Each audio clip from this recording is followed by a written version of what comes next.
Hey, y'all.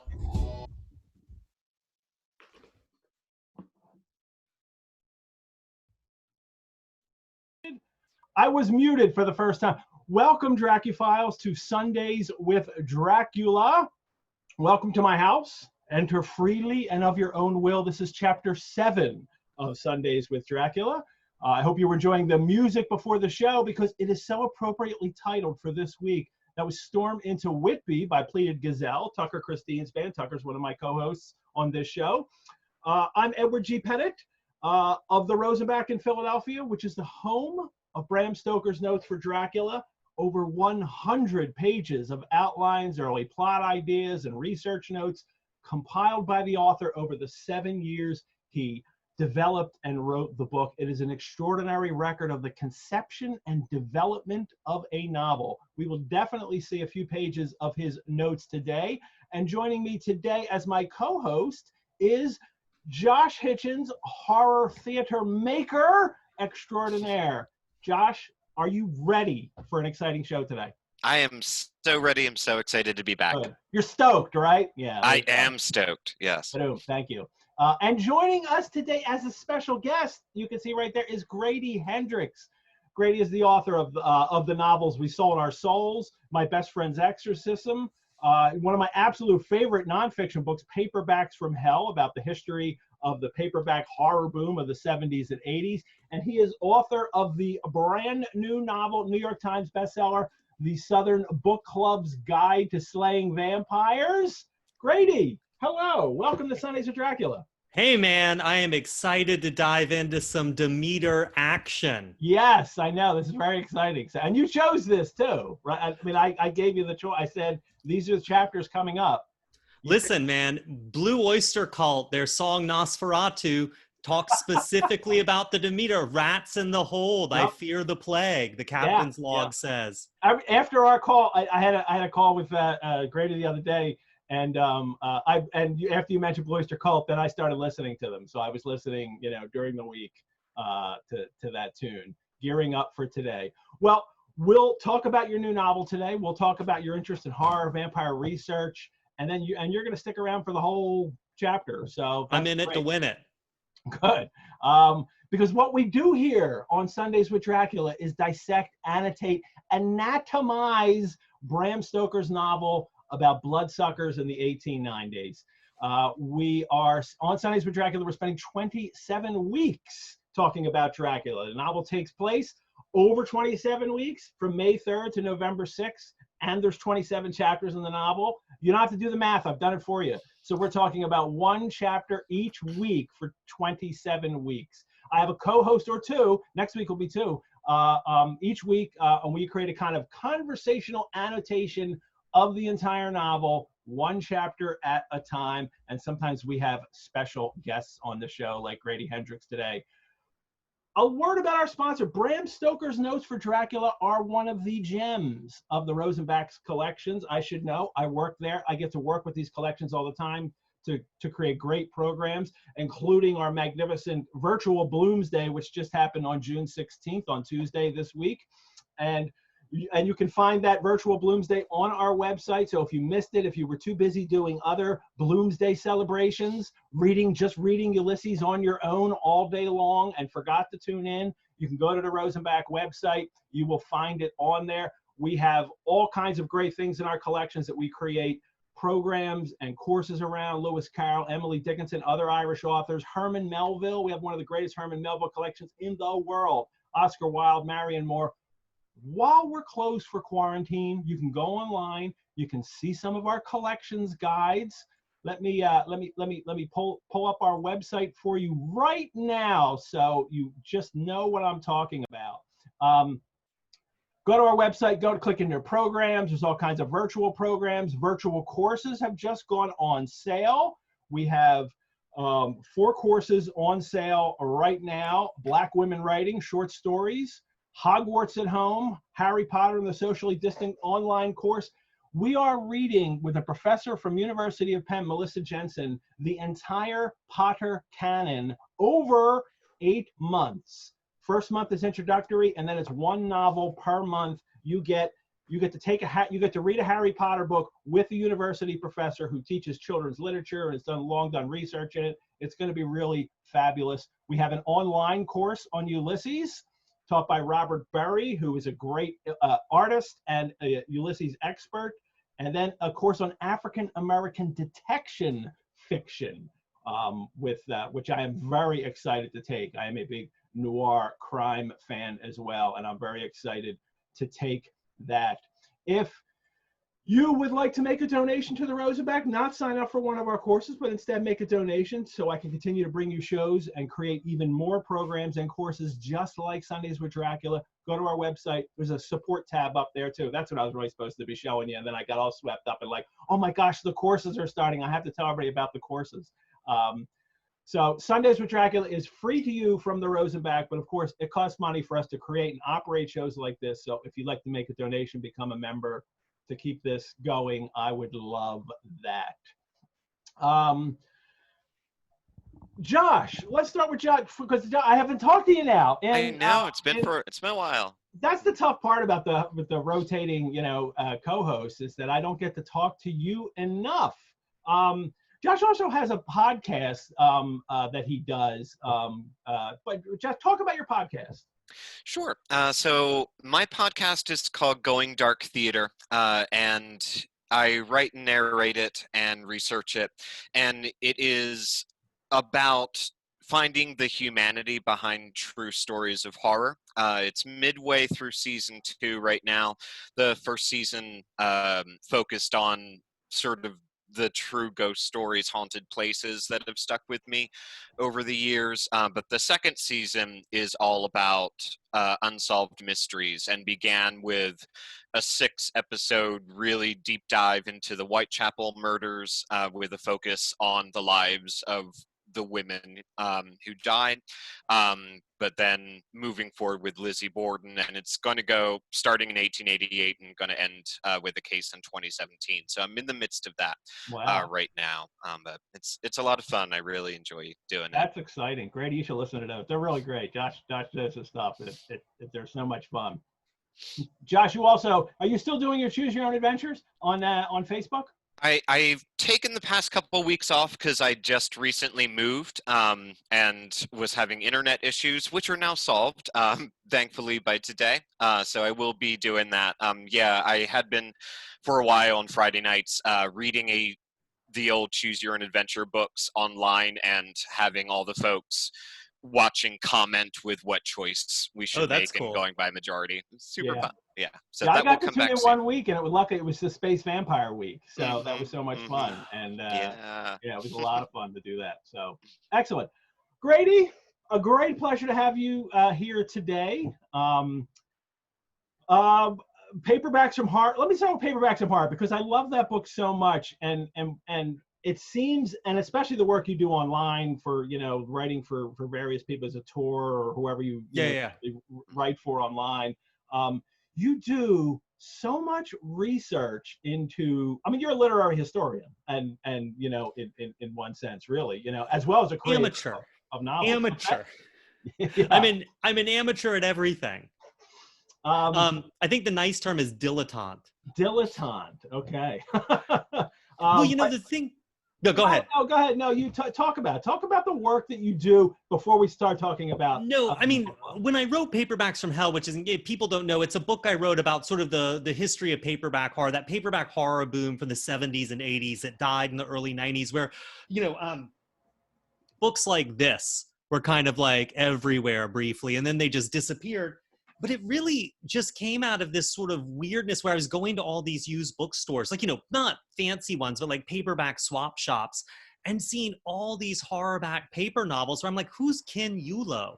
Why are there so many copies of, I don't know, I'm trying to think of a good author, for example, William Hallahan. Why are there all these books? And so I just started reading them randomly. And wound up writing this book because I was surprised no one had done it before. It's just this sort of boom bust that we kind of wound up still living with the results of today. Vampire books are different. Melissa Singer, who's an editor at Tor, who's been their horror person since the 80s, she was telling me that, like, to her, there's horror novels and then there are vampire books. And horror novels come and go, but vampire books always sell. And so, but when you look at the horror novels, in the 90s, they kind of wiped out and disappeared. And there was this, it was kind of because Silence of the Lambs was such a hit. And it was right when there was this bubble where everyone was just publishing more and more horror paperbacks. And they all started to be serial killer books. And they were all in an arms race to sort of get readers. So they all got gorier and gorier and more lurid. And their covers got crazier. And unfortunately, they got a lot more misogynistic just because it was all about these, killers like mutilating and murdering women. And so when that ended in 95, I think that kind of tarred horror for a long time to come. This idea that horror was about women being slaughtered. Yeah, exactly. And I think the generation who grew up in the 90s, for them, there's this received wisdom that horror kind of died in the 90s. But I think for a lot of people who grew up in the 90s, horror was on TV. So it was Buffy, it was the X-Files, it later was Charmed and Supernatural. And I think those kids grew up thinking more of horror. Like, horror didn't have to be just scary. It could also be romantic. It could also be funny. It could also be about high school. Like, they grew up expecting more from horror. And I think those are the kids really who are consuming horror today and also in decision-making positions today. And so I think out of that came a much bigger, more sort of heterogeneous view of horror. But if anybody has a question for Grady, or shoot it our way. I wanted to open that by saying, what did you learn about vampire books in general during that whole thing? And what was the vampire? I mean, I know we have got Anne Rice like, in the mid-'70s that changes a lot, but what's vampire fiction like in this boom? Well, there was a lot of it, and it was still around, and you're right. Anne Rice was the big one, and then Poppy Z. Bright was the other big one. And, Poppy is now, I think, Mark or Martin Bright. And Billy Martin. Trans, and Billy Martin. Yeah. Billy Martin, thank you. And I always am like, which is, hey, great, I'm glad he's happy. But I always feel like I wish I knew what Billy was still writing now. I wish, because I think he does like restaurant work and stuff, and I don't think writes fiction anymore. Mm-hmm. I can actually speak to that. Oh, yeah. I'm acquaintances with him. But he has a Patreon under his name Billy Martin. But he has been working on a book called Water If God Wills It: Religion and Spirituality in the Work of Stephen King. Oh, wow. And the chapters of that are available on his Patreon. Highly recommend people check it out. Definitely, it's really good. I'm going to check that out because, Poppy's work was so important to so many people. Like in the early 90s, this idea of like taking the vampire trope and serial killer tropes and turning them into stories about family and found families, gay families, trans families, families of kids who were outsiders. I know for me, I know for a lot of people, those were so huge in the early 90s. And like so many people identified and found this idea, this legitimacy of, hey, my biological family isn't the only family I get in my life. I can have another family. And so those novels were hugely important. I skimped on vampires a little in Paperbacks from Hell just because there were so many vampire books. And I like talked about Anne Rice, but I do a podcast called Super Scary Haunted Homeschool that's on my website. It's just GradyHendrix.com. Absolutely love. Oh, thanks. And one of the things I love about it is, I mean, you're very funny, and that is a great way to get material to people because we can be entertained too, of course. But you've really done the research. I mean, I've researched this stuff for years, and as a lot of people in our audience have as well. And this stuff, so it's really great to hear. No, I appreciate it, but that's been for me the sort of like uncut cocaine of vampire lore is researching for that. But what's really interesting to me is there's this thing with Anne Rice, right? Where Interview with the Vampire came out, I think, in '76, and it did okay. It had a big paperback sale. It got optioned for movies, but it wasn't a huge hit bestseller. It did very well in paperback, but it wasn't this like blow it out of the water sales phenomena that The Vampire Lestat was, which came out, I think, in either 84 or 86, I think, somewhere in there. And what I look at is like Anne Rice didn't change as a writer between those years. And granted, Louis, the hero of Interview with the Vampire, is sort of a whiny, self-pitying vampire, and Lestat is literally a rock star who wears leather pants. And even Anne Rice talks about the fact that she had all, I mean, really interview is about her dealing with the death of her daughter and her alcoholism and all this, sort of working through these issues that she felt very guilty and very cursed by. And then Lestat was sort of her owning herself as this literary person, an author, a kind of like embracing the celebrity angle of that. So that's one thing. But it's like, to me, the other thing that really differentiates those two books has nothing to do with the books. It's the fact that AIDS happened. Mhm. And suddenly you had a book about people who swapped fluids, who were sexy and outside and marginalized, and blood was life to them. Whereas the rest of us were being told that blood was terrifying and to avoid and run away, and like it was going to kill you. And so here was sort of the countercultural push to that was, and on the one hand, there's something very immature about that, right? Like you say blood's dangerous, well, we're gonna drink it. But on the other hand, there's something very, I think, necessary about that at the time. I mean, I look back on the early AIDS crisis, which I lived through. I mean, I was a little young, but I was aware of, and especially, you know, towards the end of the 80s, literally a judge ordered a glass box to be built around a 7-year-old girl at a school in Florida so that she could attend school with her. Parents in South Carolina, where I'm from, were saying that politicians were saying a water fountain could give your kids AIDS. In New England, people were talking about, like, you know, just being on a school bus with the kids with AIDS could give you AIDS. Mosquitoes could carry. There was a poll, and I think it was something like 30% of the poll respondents to this national poll were in favor of people with AIDS being quarantined, and 14% were in favor of people with AIDS or people who are HIV positive being tattooed. Like, that's astounding. And so the Anne Rice books, I think, were a place where a lot of gay people and a lot of urban people and a lot of people who just saw AIDS and HIV status in their lives and were like, these people aren't outcasts, they're not pariahs, they're our brothers and sisters and our daughters and our sons. And there's nothing to be scared of. I think for them, those Anne Rice books read very differently and is a very welcome corrective to the mainstream narrative. So, and so what's interesting to me with that is you had this huge revival of an interest in vampires with this modern, I hate to call it a plague, but that's how it was seen at the time. And vampires have always been linked with plagues, like right back to the 18th century. Plagues broke out and vampires broke out because people were dying. And there wasn't germ theory. There was none of this. And you were like, no matter what we do, we lock the doors, we bolt the windows, we stoke up the fires, and every night someone else in the family dies. And we don't know how this thing keeps getting in the house. And the early vampire legends was that someone in your family died and they came back as a vampire and killed everyone else in the family. And they would start with the babies and the old people. And so that was this Eastern European folklore, and it's plagues. And even in America, oh, go ahead, Ed. No, I was going to say, and so much of horror is tapped in. When artists create horror, they're tapping into the anxieties current in our culture. Yeah. So when you go to write vampire stories,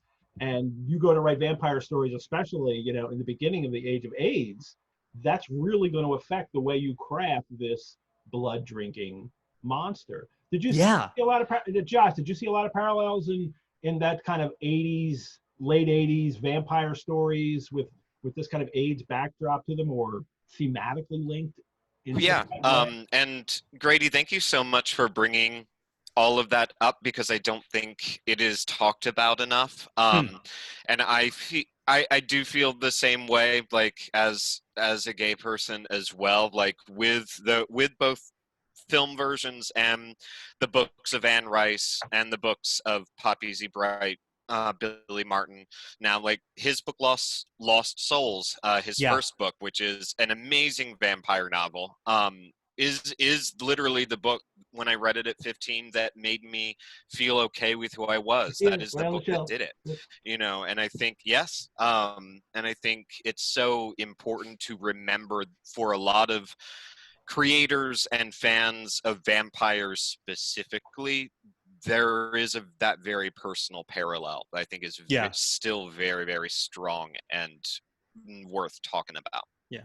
And also, I just want to throw in, I don't know if people have read, there's a book by a guy named John Peyton Cook who wrote a book, Out for Blood, in 1991. But it was the first vampire book to come out with an openly gay main character.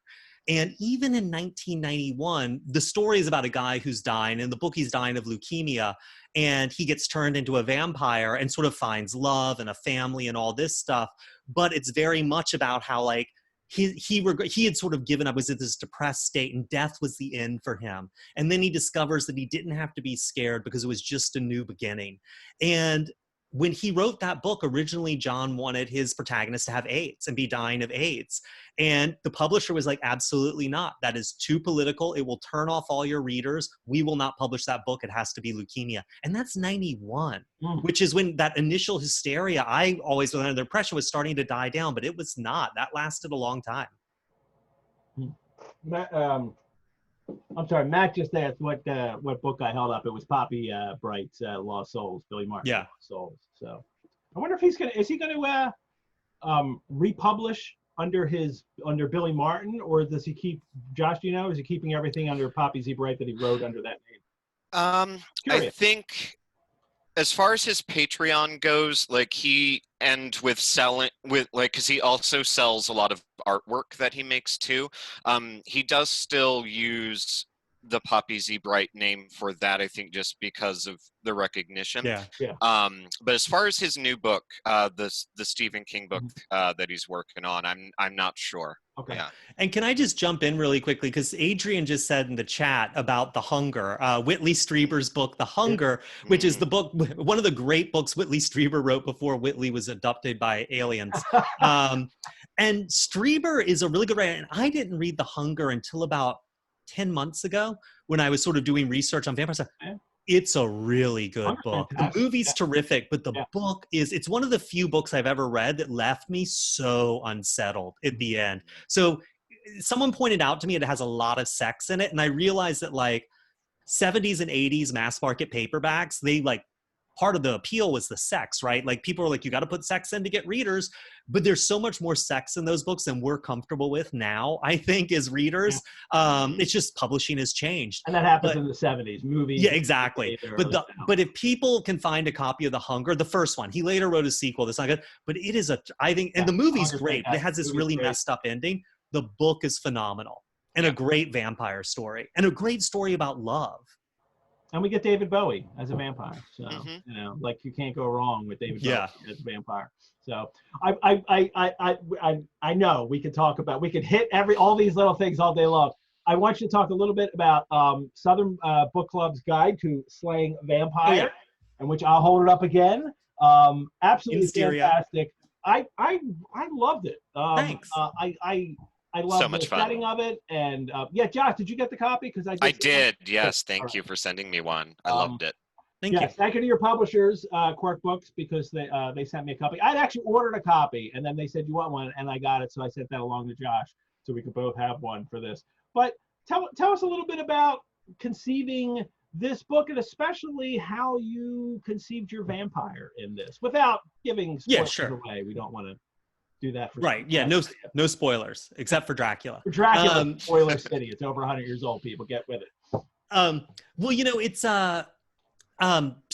this was a book, I wrote a book called My Best Friend's Exorcism that's set in a neighborhood in South Carolina where I'm from. They're both set in the same neighborhood. Best Friend's Exorcisms in 88 and Southern Book Club's in 93. And this is the neighborhood I grew up during the time I grew up. And they're both books, even though they're not connected really, except sort of spiritually, I guess. They're both books where I had the title before I had the book. But with Southern Book Club, I really wanted to write a book about sort of the adults, the parents I saw growing up around me. My mom's book club is like 41 years old now, which is, they've been around for almost as long as I've been alive. Wow.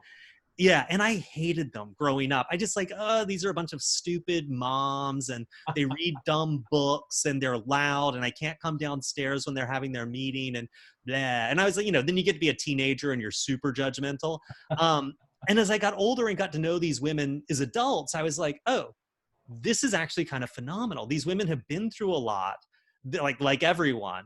They've been through it together, and what sort of binds them together and keeps them in each other's lives are books. And it's like, that's why do I look down on that? Why am I an asshole? And so I wanted to sort of write a book that was on that took readers on that same journey from thinking you have these Southern women, or women, moms, really, housewives in my book, pegged, to realizing that you don't have their number, that they are more complex and tougher and weaker and stronger and smarter, and then we give them credit for. And I think that's sort of what we do to people in general. The vampire in it sort of came out of this weird thing where I was thinking about, I'm obsessed with, someone asked if I to call it Southern Gothic. Not really. I mean, it's in the South and it gets Gothic because there's a vampire, but Southern Gothic's its own unique thing. When you go to that other neighborhood, yeah, there's the feel of it there. Yeah, it's a clammier, more claustrophobic thing.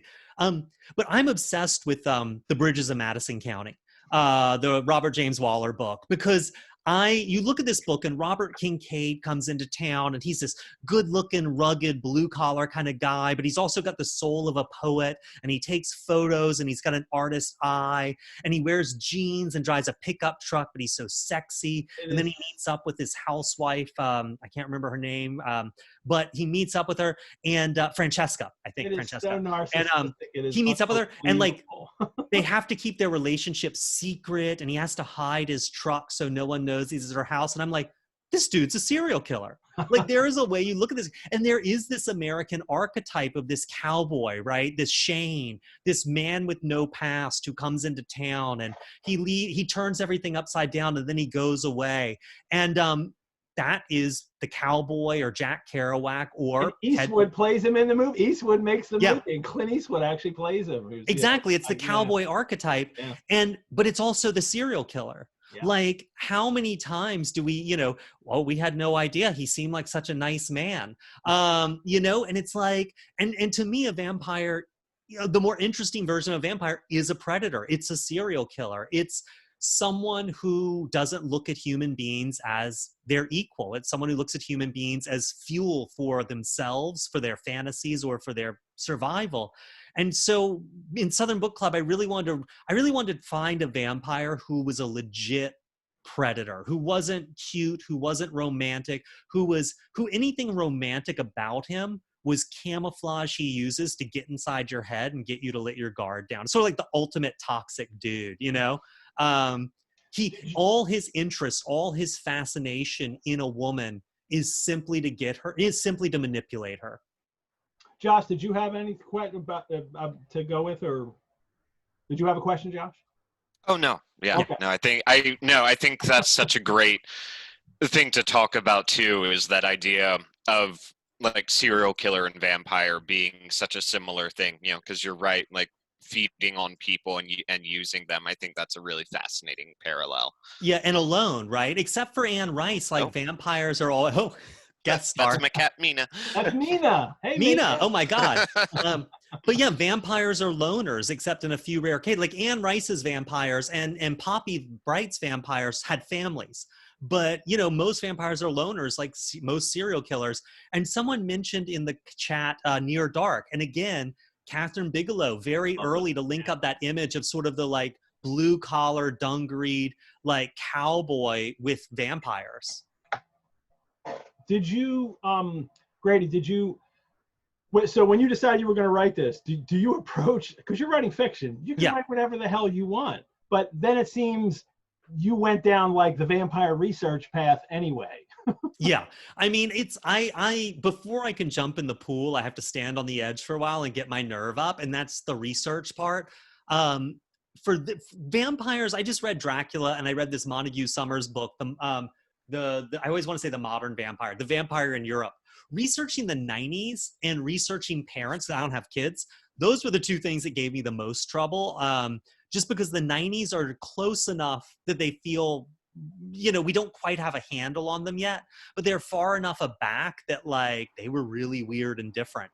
And it's weird to me. You look at women in the 90s and, the way women were treated in public. You have people like Lorena Bobbitt, or, the First Round with Hillary Clinton, or Monica Lewinsky. And like, you look at the way we as sort of a society treated Monica Lewinsky, or the way like Nicole Brown Simpson was so overshadowed by OJ. Like, it's weird. Like it's embarrassing to me. And I was, part of the culture then. But it's also, you look at the early 90s when like every female group, right? From Beyonce and Destiny's Child to Celine Dion to Amy Grant to Alanis Morissette to all these female singer-songwriters and musicians were getting their start in the early 90s. And then you get to the late 90s and it's all boy bands and sort of like Kid Rock and Limp Bizkit and, kind of cock rock. And it's like, and like rap has gone super, super West Coast hardcore. And it's like, what happened? Like, what happened from, how do you get from De La Soul to like NWA? It's a really, like, the 90s got hard. And like early 90s, you have a huge wave of women coming into Congress off the Anita Hill, the Clarence Thomas hearings, but off the Anita Hill stuff. And then the end of the 90s, a lot of those women have lost their seats or their importance has dropped. And so it, like, something happened in the 90s, and it's a weird thing to look at. Like, so many seeds of where we are today, like banks getting deregulated, the first World Trade Center attack, the first Iraq war, so much of that was sown in the 90s, but didn't kind of come to fruition until much later. And it's a very weird decade. And I think one of the things in the 90s that's so weird is everyone, not everyone, but in general, middle-class people in the 90s and rich people were making so much money that it was okay. Oh, that's a little weird. Or like, there seems to be a lot of rape on college campuses. But you know what? We're all making a lot of money. Don't rock the boat. Like, wow, crime rates seem to go down, but we seem to be spending more. But we're all doing really well. Shh, it's all good. Like, there was this very weird thing. And you had people in the 90s, like groups like the March for Women's Lives in the early 90s, where 500,000 people marched on DC for reproductive rights. You had ACT UP. You had all these groups that were out there making noise. You had the Million Man March in the African-American community. You had these groups on the outside making a lot of noise, but no one on the inside was kind of listening. And so, like, no one in the establishment was listening. And so the 90s are a very weird decade. And that's your backdrop for this novel. Yeah. That's where we're at. Sorry. I know I went way down a rabbit hole on that. Yes. That goes back to this. Please buy my book. Yeah. My life is going down rabbit holes. So, and that's the great backdrop to this and dealing with those issues and how these characters, especially the women in this book club, have to deal with, the way they're treated, even by their husbands, even by the people that are supposed to love them and take care of them or be partners with them, are still very much, using these way outdated, patriarchal rules for marriage. And I say way outdated, and you say like it's so weird, but the problem is it's not. The problem is, and when you talk to women don't say, "Isn't it so weird?" No, it's not weird because they've always been in this. And and you had this weird thing in the 90s, like the Promise Keepers movement and Iron John. And you had this sort of men's rights movement really coming up. And the Southern Baptists came up with their idea of surrendered wives who like, just let your husband do everything. Don't ask questions. And the weirdest book, like the book that reads the most like horror when you read that, because I read a bunch of like the big talking point books from the 90s, like The Erotic Silence of the American Wife and Women Who Run with Wolves. But the big one is Listening to Prozac. It's written by this therapist, and it's about how great Prozac is. And that's cool, man. Like, I remember when that was a big bestseller, Yeah, and listen, psychotropic drugs have done a lot of good, but this book is unhinged. It's this therapist is like, I don't know how Prozac works. We don't know exactly the chemical way it works. We don't know what side effects it has. We don't quite know exactly what it does, but everyone should be taking it. He's like, everyone, just take Prozac. My patients are so much more tolerable once they're on Prozac. Oh my God, I have all these female patients, and once they take Prozac, they just stop coming to see me because they're so much happier. I'm like, are you out of your mind?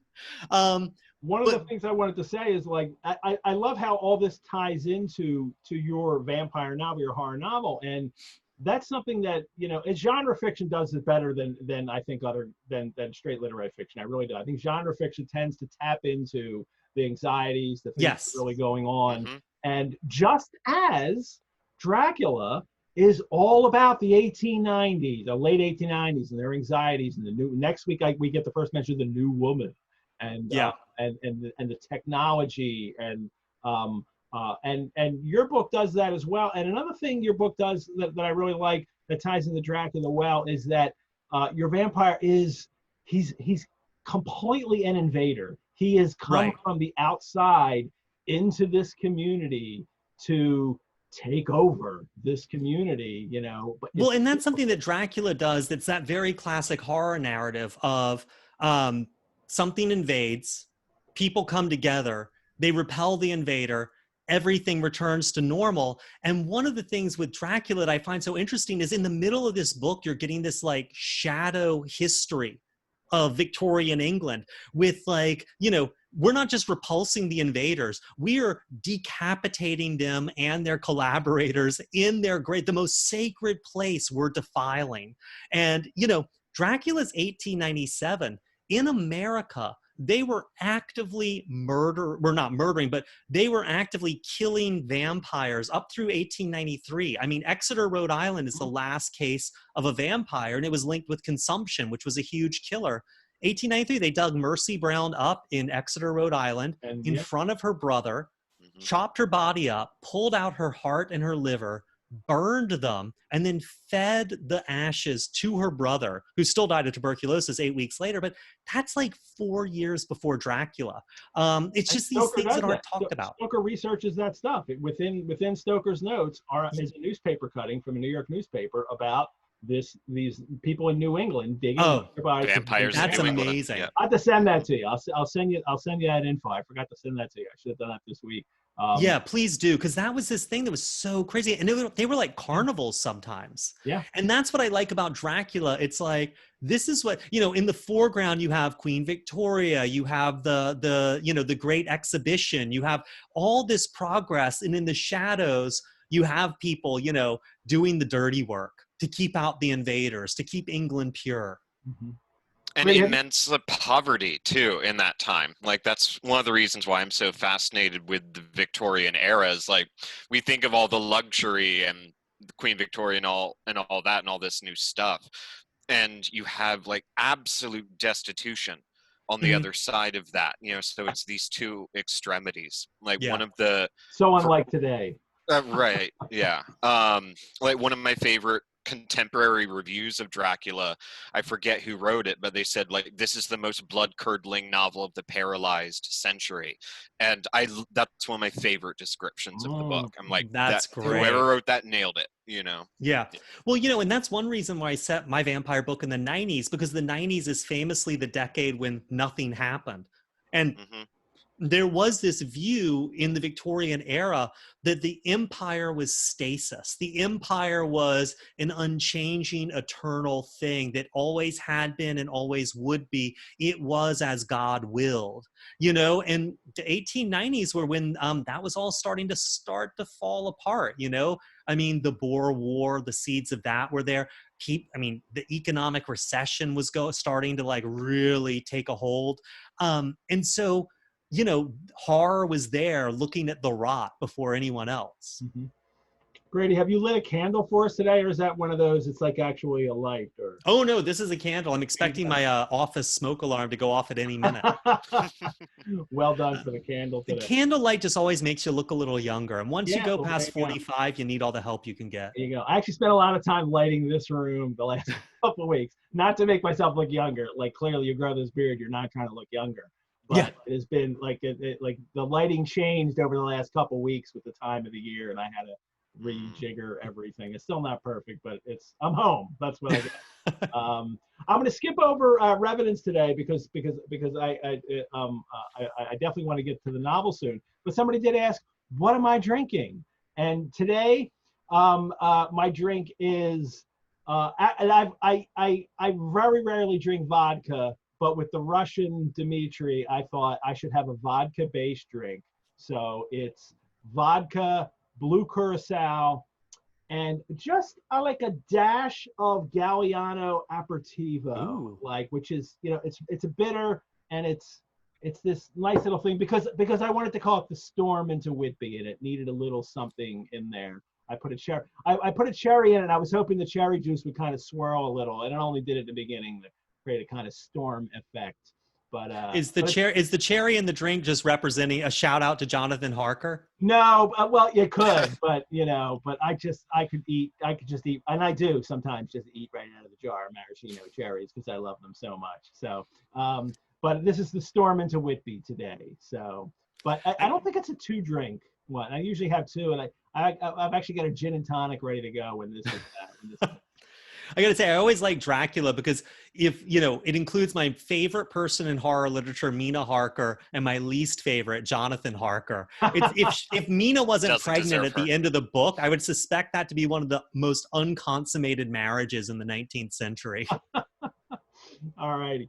All right, before we get in, I just, Grady, thanks so much for being here, Ted. You'll be here the whole show. Yeah. We'll get into the book in a second. But I want to remind everybody, special guest coming up next week with my co-host Lauren Joy Nixon and Mary Going. We have the author Gwendolyn Kist, the author of The 8 People Who Murdered Me, except an excerpt from Lucy Westenra's diary, which you can read that story online, and it is a fabulous story. If you go to her website, gwendolynkiss.com, you see she has a link to her story in Nightmare Magazine. There it is. And you can just follow the link and go to her story and read it. It is a great story that won the Bram Stoker Award this year.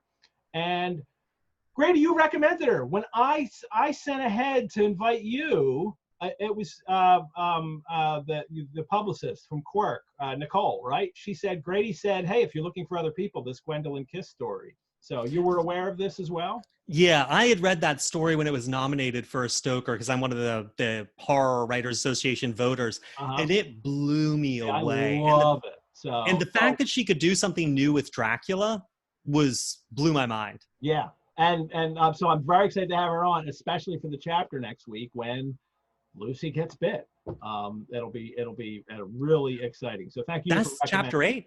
So what's that? Yeah. Wow, I didn't realize it was so quickly. Yeah, it's right after the storm. Then we get right to it. So, and then July 5th, with Josh O'Neill as my co-host, we have special guest Leslie Klinger, editor, author of the annotated Dracula. And on with the show.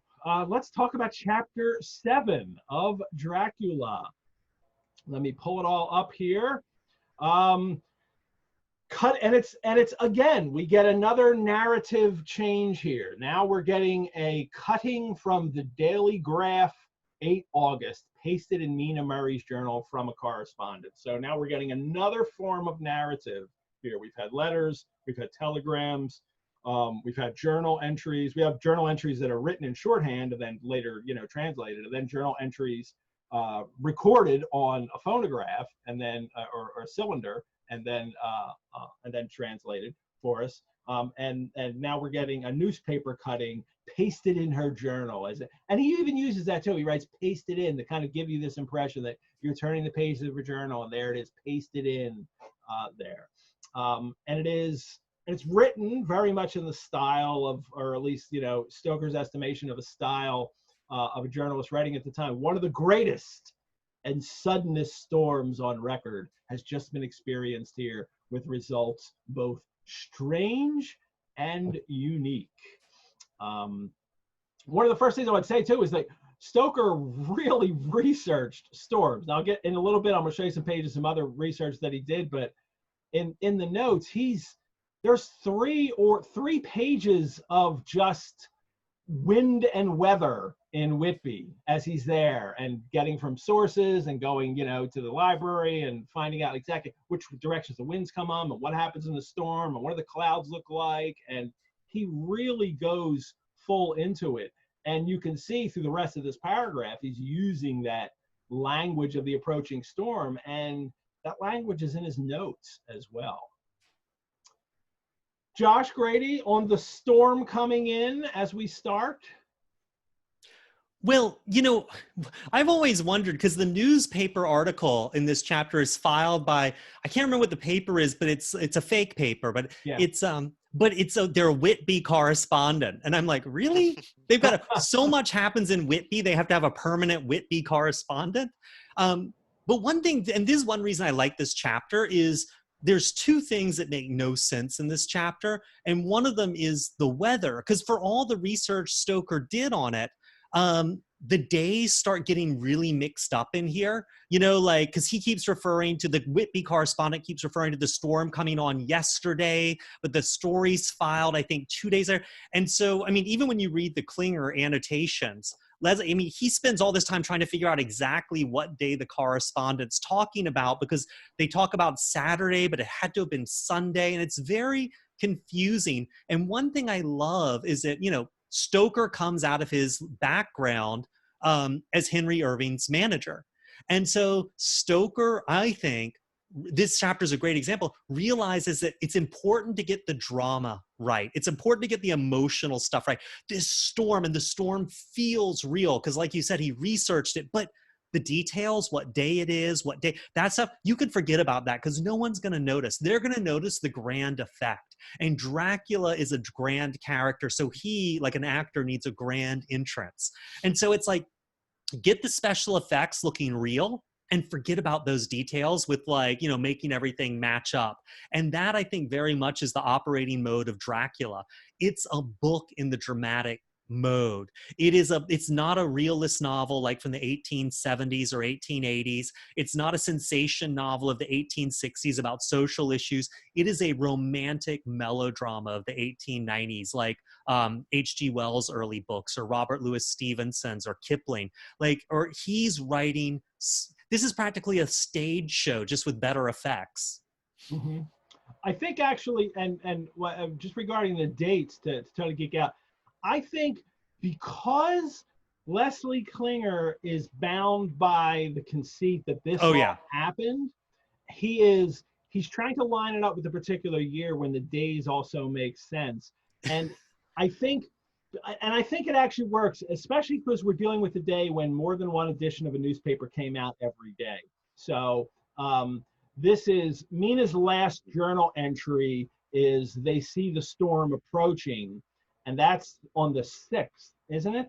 I think it is, yeah. And then this paper is from the 8th, and the storm is coming in on the 7th, and that's when everything happens. And then, but even on the 8th, there are still 2 editions, right? Because then you get that. I think that, oh no, is that the next day? Because it's August 9th, then is the next day, the sequel to it that he's writing about it. So I think this August 8th edition is literally from the night of the 7th into the morning, and then they go to press. Yeah, but it's a little weird. So you get same day reporting, and then the next day he comes out with his, you know, second report.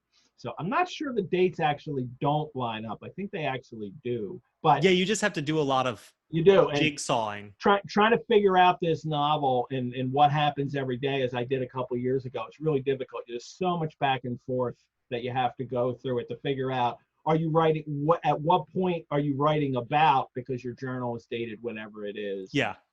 And but the storm rolls in, the wind's blowing from the southwest.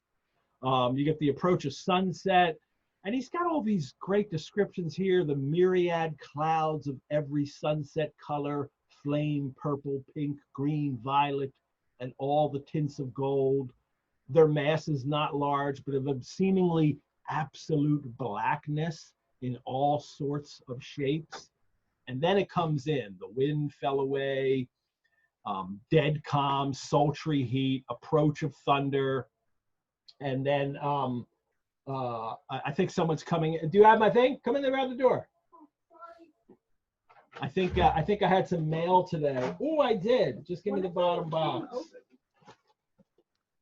What is that? Oh my gosh, I'm getting Father's Day gifts, including a Father's Day gift. Happy Father's Day. Happy Father's Day. Thank you. That's one of my daughters. I have 5 daughters, and 2 of them are teens and still home. And I said, if my package comes, bring it up, because I wanted to share it, because it is related to Dracula. Yeah, and it's a gift for myself. Like, I ordered this myself. So, and it is the Fury of Dracula board game, which such a good game. I'm very excited to play. I know I've long wanted it, and I thought I would, you know, in the midst of all this, I would go ahead and treat myself and buy it, and not tell the family to buy it for me. I just bought it. So a little unboxing today. This is my Father's Day gift for my kids here. Sophie painted me a picture who was just in the room, a Moby Dick picture here. Oh, not well done. She's a little watercolorist. She's been doing her watercolors and selling them online as well. And then Lulu made me this book box here with all kinds of pictures of me and the kids. Oh, And nice. inside, and me as an angel on the back. So there we go. Angel That's Ed awesome. over my shoulder as we go on. So Fury of Dracula. I'm interested to play that and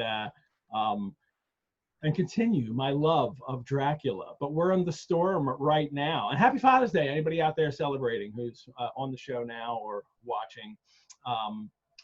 Happy Father's Day to everyone. I was going to put out a message today, like, who am I going to wish Jonathan Harker a Happy Father's Day? And, but I couldn't really find a good tie-in for the novel. So it might not be his anyway. So there's a spoiler.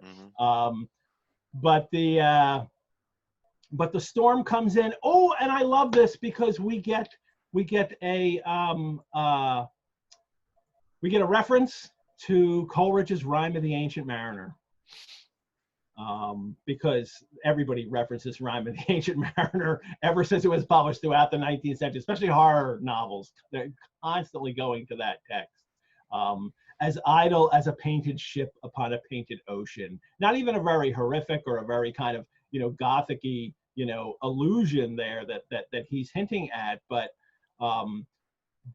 just the whole thematic link with Rime of the Ancient Mariner, which is, if you haven't read it, there's a doomed ship, and it encounters at one point a death ship, and it's just this gorgeous Gothic language that Coleridge puts in it. And Coleridge, of course, later will write a poem, Christabel, a vampire story, and there's a great.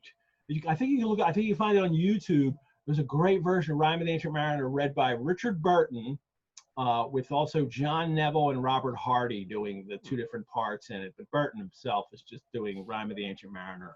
I absolutely love. And but a little shout out to Coleridge, because almost as if, if you're writing horror, if you're writing Gothic, if you're dealing with the sea in any sense, everybody seems to want to hit Rime of the Ancient Mariner, these authors in the 19th century, up until, into the 20th now, as Dracula is almost. And the storm is approaching like an approaching monster. It is the force. He is the force of nature here. It is, Josh, you want to do a little reading shortly before 10 o'clock?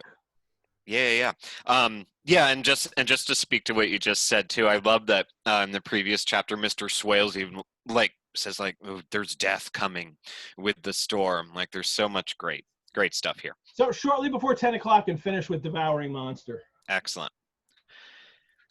Shortly before 10 o'clock, the stillness of the air grew quite oppressive, and the silence was so marked that the bleating of a sheep inland or the barking of a dog in the town was distinctly heard, and the band on the pier with its lively French air was like a discord in the great harmony of nature's silence. A little after midnight came a strange sound from over the sea, and high overhead the air began to carry a strange, faint, hollow booming.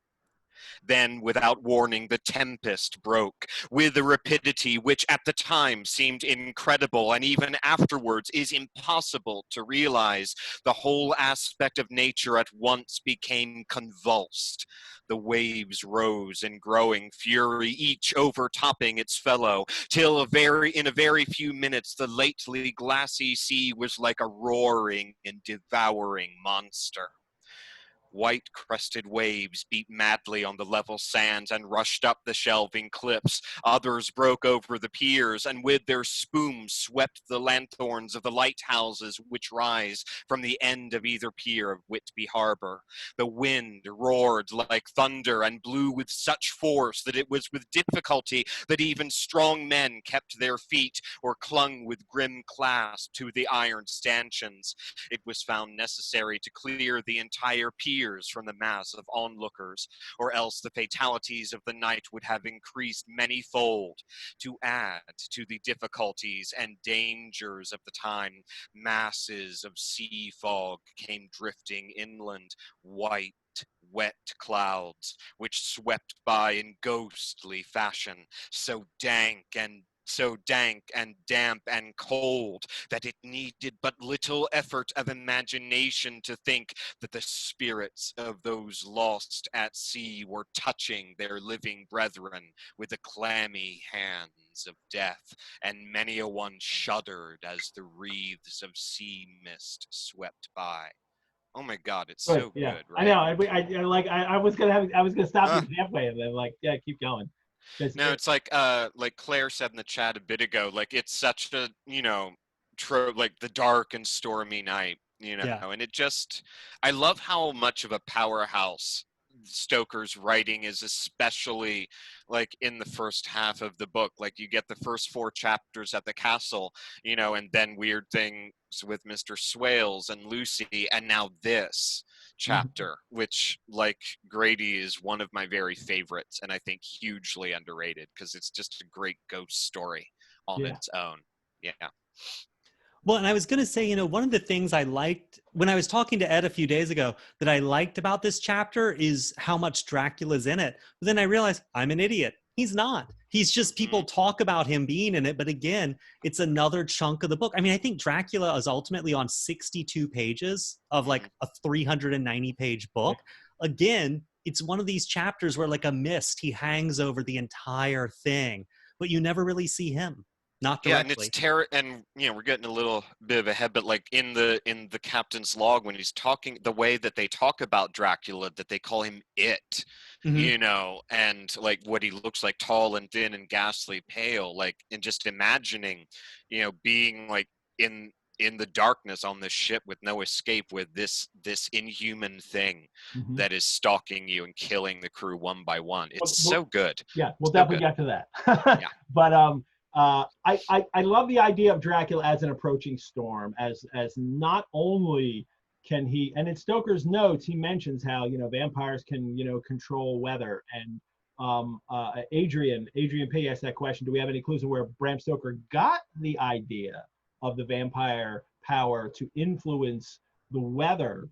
That's an interesting question, because I think it. I'll see what you guys have to say about it, but I think it kind of goes into that situation where Stoker gets hints of things in folklore and then kind of expands upon it. Like, so if a vampire can kind of control a storm, and that's just a general supernatural occurrence that happens, that supernatural creatures can create weather effects, and they often happen in folklore.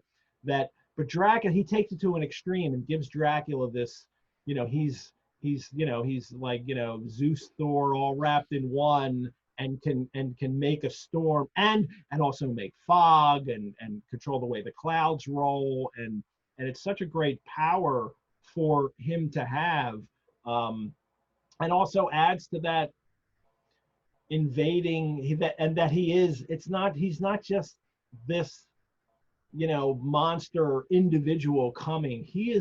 This is a whole big invade into Whitby, which, as we mentioned last week, was a place that had been invaded in the past. Well, and it's interesting because I've read a ton of Eastern European vampire folklore recently, and I have never come across an incident where a vampire manipulates the weather. What I have seen are two things, and one is that sometimes a vampire would be a blasphemer. They would come back from the dead as a vampire, someone who's committed heresy, or someone who's committed blasphemy, someone who's killed themselves, someone who is a wizard or a witch. And so I have to assume that might be the linkage, right? That a vampire is a dead wizard or a dead warlock or something like that. So maybe that's the extrapolation. But the other one, and did Dracula study at Scholomance? Is that part of the book? Van Helsing later says that he did, yes. Okay, well, there you go. So clearly he was a warlock of some nature in real life. But the other thing, and so this is a bit of I'll keep this quick, but it's a bit of a weird ride, is that one of the worst things that could happen to you in the 18th or 19th century is your body was destroyed after death. Because how could you rest? Where could you be? You couldn't be in a cemetery. You wanted to be dead in consecrated ground, so that on the resurrection, you would be able to go into heaven and stand before God.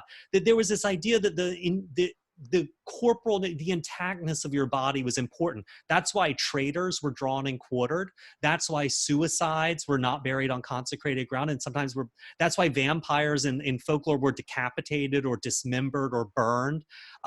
You know, and where they get staking from.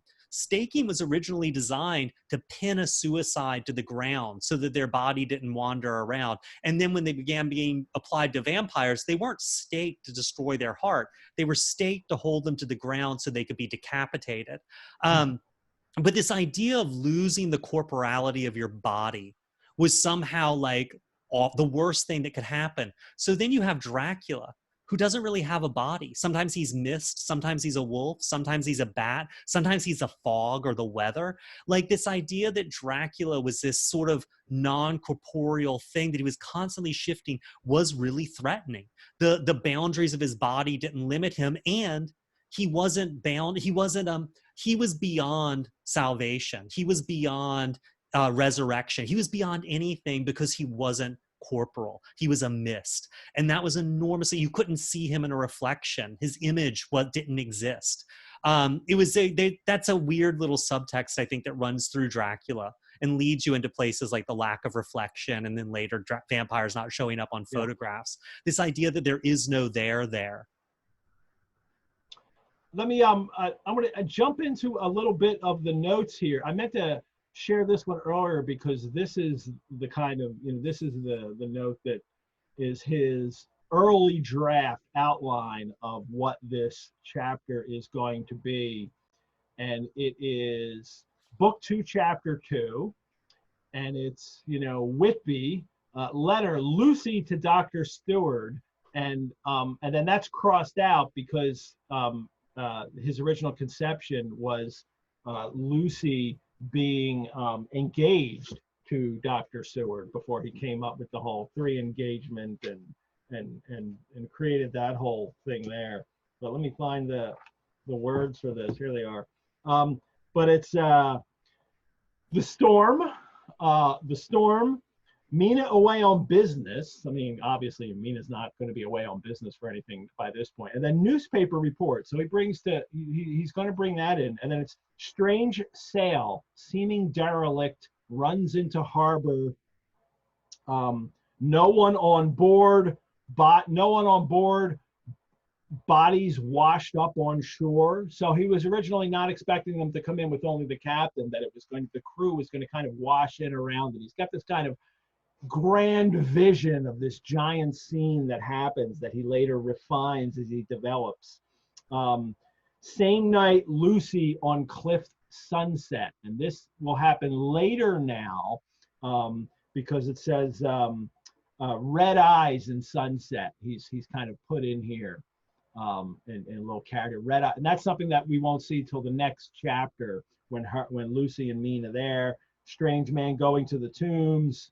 So he's kind of got this, everything wrapped up into this one chapter. Strange man among tombs.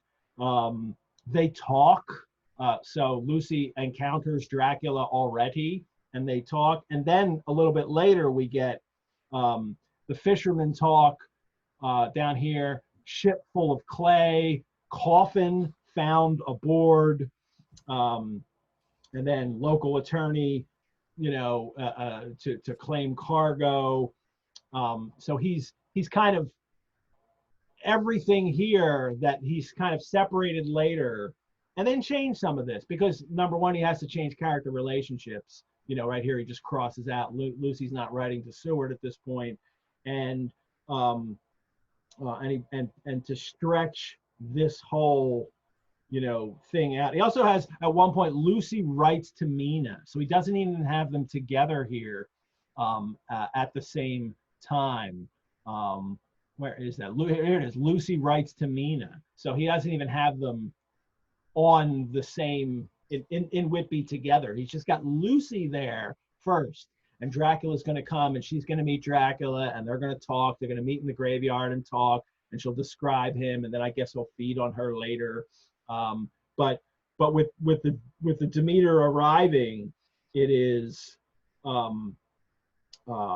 seeming derelict, and then the bodies wash up on shore. He hasn't come up with the captain idea yet, tied to the wheel and figured out all the, come up with the log and what has happened, all through it. And Greg, you haven't seen some of these other weeks, but this is, the notes are, they're all these early plot ideas that then he winds up refining as he's going along, because this is written over 7 years, and he really takes his time going through and plotting it all out. And then, go ahead. No, I was just gonna say, it's a very familiar thing, because I look at those notes and they look like my notes on a book, where you're only like, you can read them.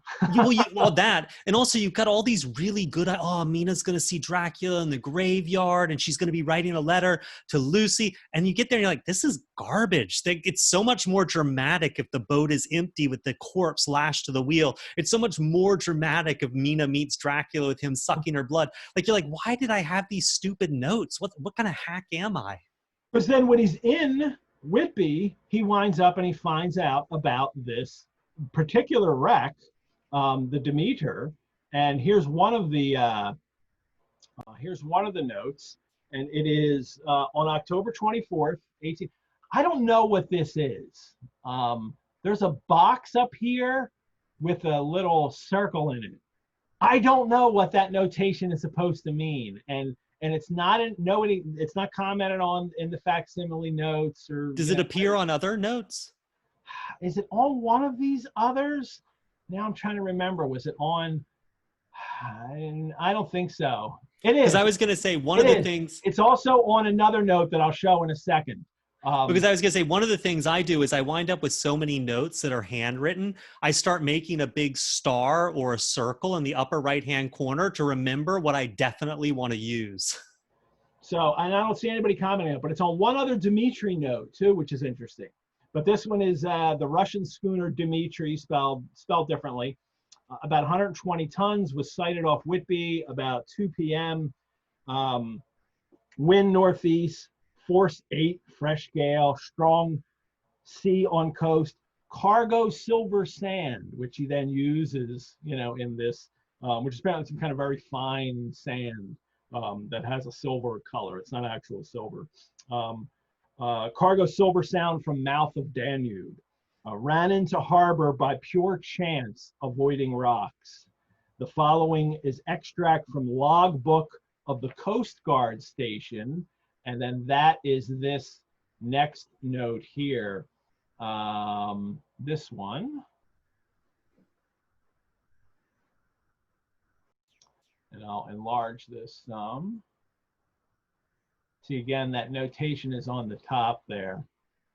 And this is 24th October, 1885, detail of the wrecks at Whitby. And this is not his handwriting. The note in the facsimile edition says, this report, which is written on gray stationery, appears on the back of a form. And you can see on the edge here, it's this form that's on Her Majesty's service on the side here, on the left side. And this is, so someone wrote this note out for him. Maybe it was Petherick, Mr. Petherick, who he's been talking to, and from the Coast Guard, and he's in another note here. But and it's great because you can read it. At about 1 p.m., observed vessel apparently in distress and making for harbor. And I'll just jump down a little bit. It's the same that he has in that little note. But down here, the LSA company and both companies watched her progress on each side of harbor. On each side of harbor, the Russian got in but became a wreck during the night. Crew landed safe by their own resources. And it's, and again, he has at the bottom here, Dmitri, Russian. So he's clearly found this ship called the Dmitri that came in and just crashed right into the beach, luckily, and then just goes further with his details here. And I love this note. This is him, these are his own notes, again, Oh, this is him talking to Petherick here, who is of the Coast Guard there, and he gets lots of information from. And this is nice because it's dated. It's August 11th, 1890. Tonight, talked with Coast Guard William Petherick, born Devon, raised London, commissioned boatman, retires after one more year of service. He's 39 years old. Told me of various wrecks. A Russian schooner, 120 tons from Black Sea, ran in with all sails, mainstay, foresail, jib, nearly full tide, put out 2 anchors in harbor, broke, and she slewed round against pier. Now, I don't think he gets those details exactly in his thing, but I love the way he's always gathering more information that he actually needs and then gets to pick and choose. But then he has this detail, he has the silver sand detail on here again. Right here, ballasted with silver sand. But right here he has this detail, if ship derelict, first man on board claims salvage, Coast Guards cannot enforce this. And so that was a real detail that he came up with.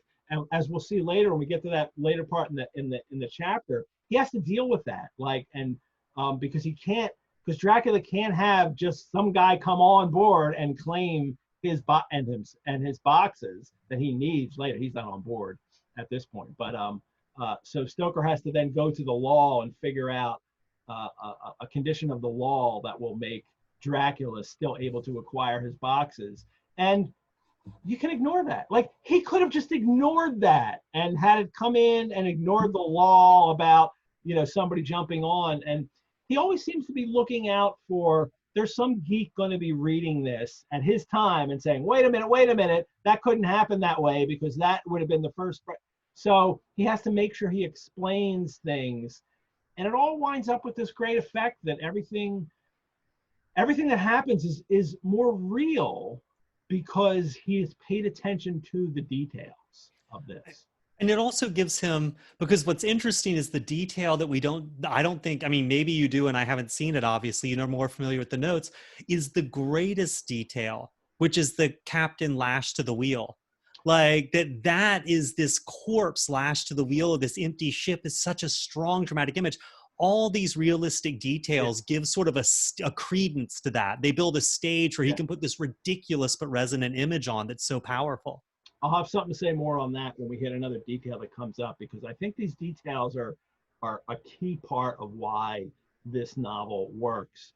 And but just to get back to it, he's got the correspondent is able to climb on deck. He was one of a small group who saw the dead seaman whilst actually lashed to the wheel.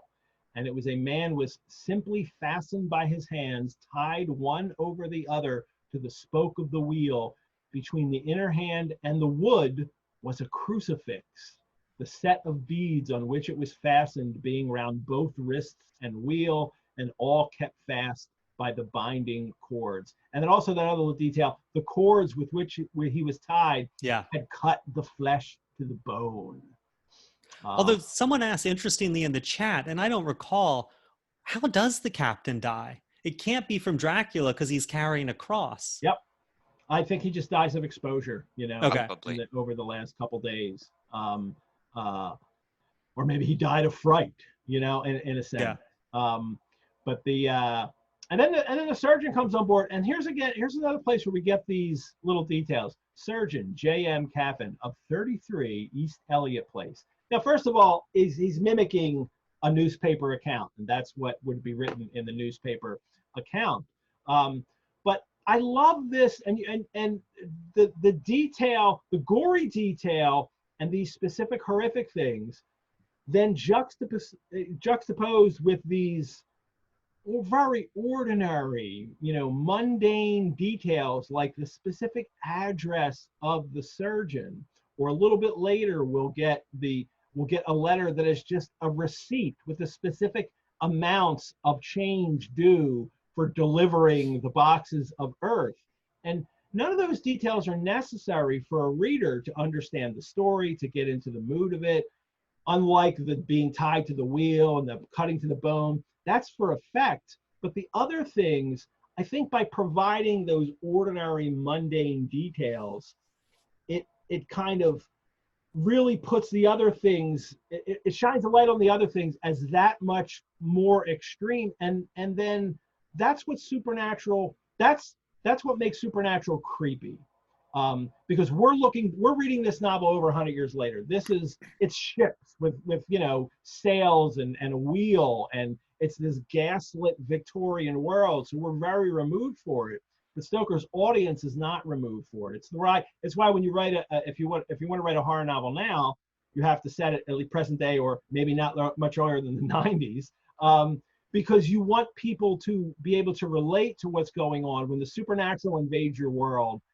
That's the scary part. It's not just that it's supernatural, it's that it seems, because it's dealing with the realities that you understand. Well, there's also an interesting thing with books in general, where one of the first things you have to do as the author is establish your authority. And one of the ways you do it is with facts and details. Say, I know this story. And the other thing that's interesting with horror is the only genre that claims to be true. Yep. Most horrors are turn of the screw, even Dracula to some extent, but so many of them, this is a story I heard from this person and it's true and I'm going to relate. And then the framework, even the Castle of Otranto, sort of the first Gothic story, we discovered these letters and this story in this archive, Blair, all the way up to the Blair Witch Project and found footage. Horror says it's true. And so what's interesting is Stoker's doing, yes, these dates, these people, these addresses, it gives this overall impression that this could have happened. Last week we talked about that exactly. We mentioned Otranto, we mentioned Blair Witch, that this is one of those found document stories, and this one starts with that little epigraph that says these were all put in a certain order. No other genre does that. Let's get back to the Demeter and see that. Josh, do you want to jump into the text from where, the dog, a good deal of interest. Oh, no. Well, the dog jumps off. Well, there's just a detail of that. And I skipped over it actually, because it's before we get the description of the hand fastened to the wheel, isn't it? Where's the dog? It's in my notes here somewhere. Because the ship comes in and a dog jumps up. You didn't read that part, did you? No. Yeah, I'm looking now. Because that was the weather. And then it happens just after that this dog, the ship comes blasting in and a dog jumps off. But were you going to say something, Josh? No. Okay. So where'd you like me to start from? Where's the first mention of the dog, damn it? Because there you go. Well, that's the barking of a dog. That's different. And then, it is. Okay, here it is. And it was strangest of all, the very instant the shore was touched, an immense dog sprang up on deck from below, as if shot up by the concussion, and running forward, jumped from the bow on the sand, and then goes dashing off. And there's also a mention of this new experimental, on the summit of the East Cliff, the new searchlight was ready for experiment. And I hit that, and I thought right away again, oh, another little touch of new technology that Stoker needs to throw. Like, it's just endless. Like, with places I don't expect it to happen, he has to mention if there's some kind of new technology here that these people, to further situate it in the present day, but also furthers that idea of the new opposed to what's invading them from the past. And this dog jumps on shore then. And then, the end of that, right before later, a good deal of interest was abroad. You want to read that? Yes, 1 second. Is it right after the dog? Right before where it says later, by the kindness of the border trade, the end of that paragraph there. A good deal of interest was abroad concerning. Okay. I'm having trouble finding it. I'll just read it, and I'll hit it later. So, a good deal of interest was abroad concerning the dog, which landed when the ship struck, and more than a few of members of the SPCA, which is very strong in Whitby, have tried to befriend the animal. To the general disappointment, however, it was not to be found. It seems to have disappeared entirely from the town. It may be that it was frightened and made its way onto the moors, where it is still hiding in terror. There are some who look with dread on such a possibility, lest later on it should in itself become a danger, for it is evidently a fierce brute. Early this morning, a large dog, a half-bred mastiff belonging to a coal merchant close to Tate Hill Pier, was found dead in the roadway opposite to its master's yard. It had been fighting and manifestly had had a savage opponent, for its throat was torn away and its belly was slit open as if with a savage claw. And there we have the first victim of Dracula in England, is the coal merchant's dog, getting torn apart by the dog, which, you know, if you're late to the party, is Dracula. He can take the form of a dog. This is the first time we see him, right? Take the form of something. Does Jonathan see him take the form of a bat? No, he's just mist and the dust motes. The crawling down the wall. Yeah.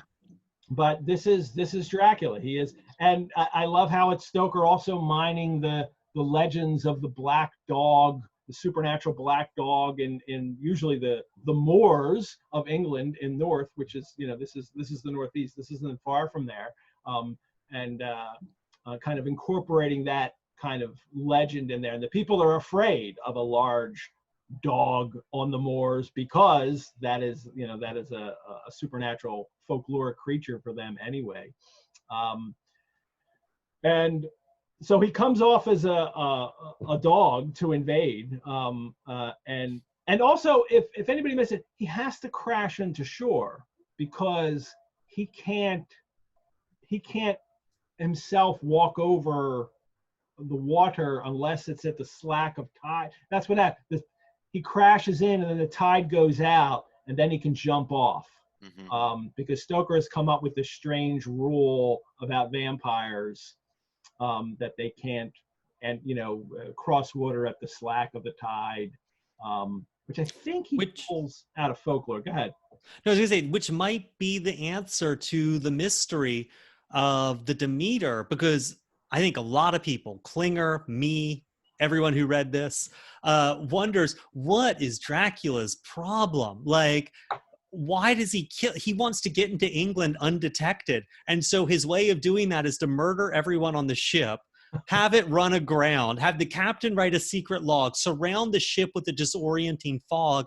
It doesn't make any sense. And it makes even less sense because when he leaves England by ship to go back to Transylvania, he's chill. He doesn't have to, he just sits on the ship and goes.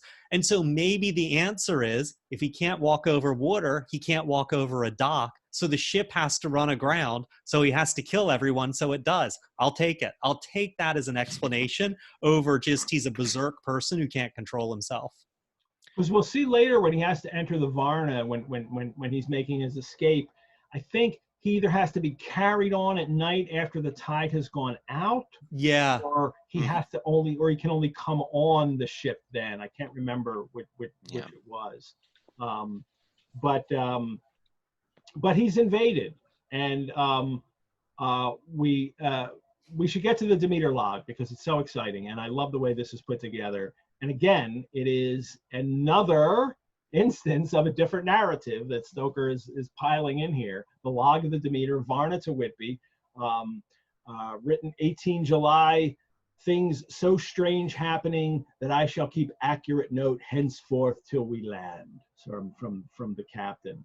And July 6th they leave. I love July 11. They have to boarded by Turkish customs officers. Bakshish, all correct. Underway at 4 p.m. And if you don't have notes in your edition, you have no idea what is that, like an exclamation, like bakshish, that someone would say. No, that is they're the kind of unofficial bribes that you have to pay the port officials in order to get through anywhere. So and it's a Turkish word, I think, and we'll get 2 mentions of bakshish in here. But as soon as they're out on 14 July, somewhat anxious about the crew, mate could not make out what was wrong. They only told him there was something in italics and crossed themselves. And then 16 July, one of the crew, Petrovsky, was missing, could not account for it. And then a little bit later, there was something aboard. This slow, creeping daily, and the passages and the log, it's one sentence, and then you get a few, and then they kind of build a little bit. So now we get several sentences. Olgarin came to my cabin and in an awestruck way confided to me that he thought there was a strange man aboard the ship. And he says that he saw a tall, thin man. So clearly they saw Dracula. Yeah. Like, because Klinger has a theory that maybe the mate went crazy and started killing people, but he's a tall, thin man. How would they say that? Not like any of the crew, he says. Yeah. Yeah. So they've clearly seen him. Well, later the captain thinks finally when the mate is left and him, the captain says this, so he thinks, well, here's the answer. He's right, crazy. But not true. And then later he does see Dracula come up afterwards, and then he recognizes, oh no, it's actually it wasn't him. That this is what's going on. Again, this is poor travel planning. Yeah. Well, I wonder. So why? So he gradually, the crew gradually disappears up until Olgarin, who jumps overboard. Right. The mate finally. Is that Olgarin? Is that his name? I think so. Yeah. I don't know if he names the last one. Does he? Does he name him? I don't know if that one's Olgarin. I think he's just mate. The mate. Yeah. He just refers to him as that. But it's also not gradual. Like 28 people die. 28 people. Jesus. 9 people die in 28 days, right? I think it's a crew of 9, crew of 8. That sounds about right. Yeah. But they're 10 days out before the first one goes missing. So it's like they've got 18 days to get rid of like 7 or 8 people after 10 days with just one. Like this doesn't, none of it adds up. If he's feeding, we've already seen Dracula doesn't have to kill someone to feed. Like, whoa. And then it's 10 days before he gets peckish. And then suddenly he just like, it's like potato chips. Like, I just can't stop. Like it's dramatic as hell. It just doesn't make logical sense. Often because Stoker doesn't give us reasons. He presents things and this is the way it is. And then, and we're left, like just Lucy absolutely seems to be communing with him before he even comes. Mm-hmm. And Renfield. Well, and so is there some kind of psychic connection Dracula already has with these people? Stoker doesn't tell you there is, but I think in reading the text, it's a distinct possibility that that's what's going on. And while he doesn't say why is he feeding on these guys and getting rid of them, but first of all, it's just an effect. It's a great scare. It's great, yeah. But it does make us, and even writers in his day, you try to figure out what's going on in this text. And is it because? See, here's my theory. My theory is that he really needs to become as powerful as he can before he enters into England, not only to create this storm, but also to be young enough and strong enough. So he wants to get as much blood in him as he can before he hits the dock, because we have already confirmed that blood drinking makes him younger looking. And I think by association, it makes him stronger, more virile, more powerful. So I think he needs to load up on the protein drinks here before he can get into, dock, so he can have all this, as much power as he can have to start with. Yeah. Well, and also, the effect of it too is that effect of Dracula as a disease or as a plague. Like you're around him and people start to drop, the bodies hit the floor one by one by one. Talk about that difference between, contagion and yeah, so this is, and I'm sorry, this is going to like bore everyone to sleep. I expect to see the participant number drop. This is Dracula Nerd City. People love this when you do this. So one reason I really like this chapter is there's this whole, in the 19th century, there was no idea of germ theory. And so there's this whole war in this chapter, I think, about the 2 different ideas of how people got sick, how disease got spread, because vampires are plagues, like traditionally, that's the thinking. And so the 2 theories were contagion and miasma. And you called yourself a contagionist or a miasmist. And contagionists believed that disease was spread from one person to another. I come into contact with you, I get a disease. Miasmists believed that disease was sort of like bad air, and it was almost like an area, and it was contaminated air or contaminated water. Now, what's weird about this is we all look at the miasmists as being sort of backwards, right? And we look at this idea of one-to-one spread as being very scientific. But the fact was, the sort of cutting edge, more liberal, smarter, like more science-based people were miasmists. Florence Nightingale was a miasmist. Contagionism was seen as very retrograde and very conservative. And the reason is how you treat it. If you're a miasmist, you want government intervention. The government needs to go in and provide clean water for these people so they stop getting sick. It needs to clean up the sewers so the air stops being bad. If you're a miasmist, you believe that you've got to use sanitation and hygiene to keep disease from spreading. If you're a contagionist, the way to keep disease from spreading, there's one, and it's quarantine. And that means that you take a person out of society and you lock them away. And often those were poor people. Often those were women. In the Contagious Disease Act of the 1860s, people became very aware that venereal disease was being spread by prostitutes, and it gave police the ability to arrest prostitutes for no other crime than being a prostitute. Prostitution was seen as sort of a necessary evil, so men could sort of get the poison out. Police suddenly had the ability to arrest a prostitute, imprison her, have her tested for a venereal disease by whatever test they had, and then she would be imprisoned for up to a year until she was allowed to enter. Her Johns weren't tested. Her Johns weren't arrested, just the woman. So miasmists looked at these contagionists and were like, you hate women, you hate poor people, you want to separate yourself from people who are sick, who are often poor and crowded together, whereas we want to cleanse where they are. Now, Bram Stoker was a miasmist. He had written a story back in the 1870s called The Invisible Giant. It was sort of this metaphorical story about this great, huge thing coming to a city and making people sick and destroying things. And this girl stands up to it and fights back. So the other people who were miasmists were people who embraced germ theory, which believed that germs, viruses, bacteria, cause disease. And that started gaining ground in the 1870s. And then in the 1890s, germ theory was becoming a thing, and miasmists were all behind germ theory. So contagionists were like, I mean, it's a little like Dracula. It's a one-to-one spread. Dracula infects Lucy, who infects other people. The way to keep him out is points of control, borders, ports, controlling his access to your country. That keeps the disease out.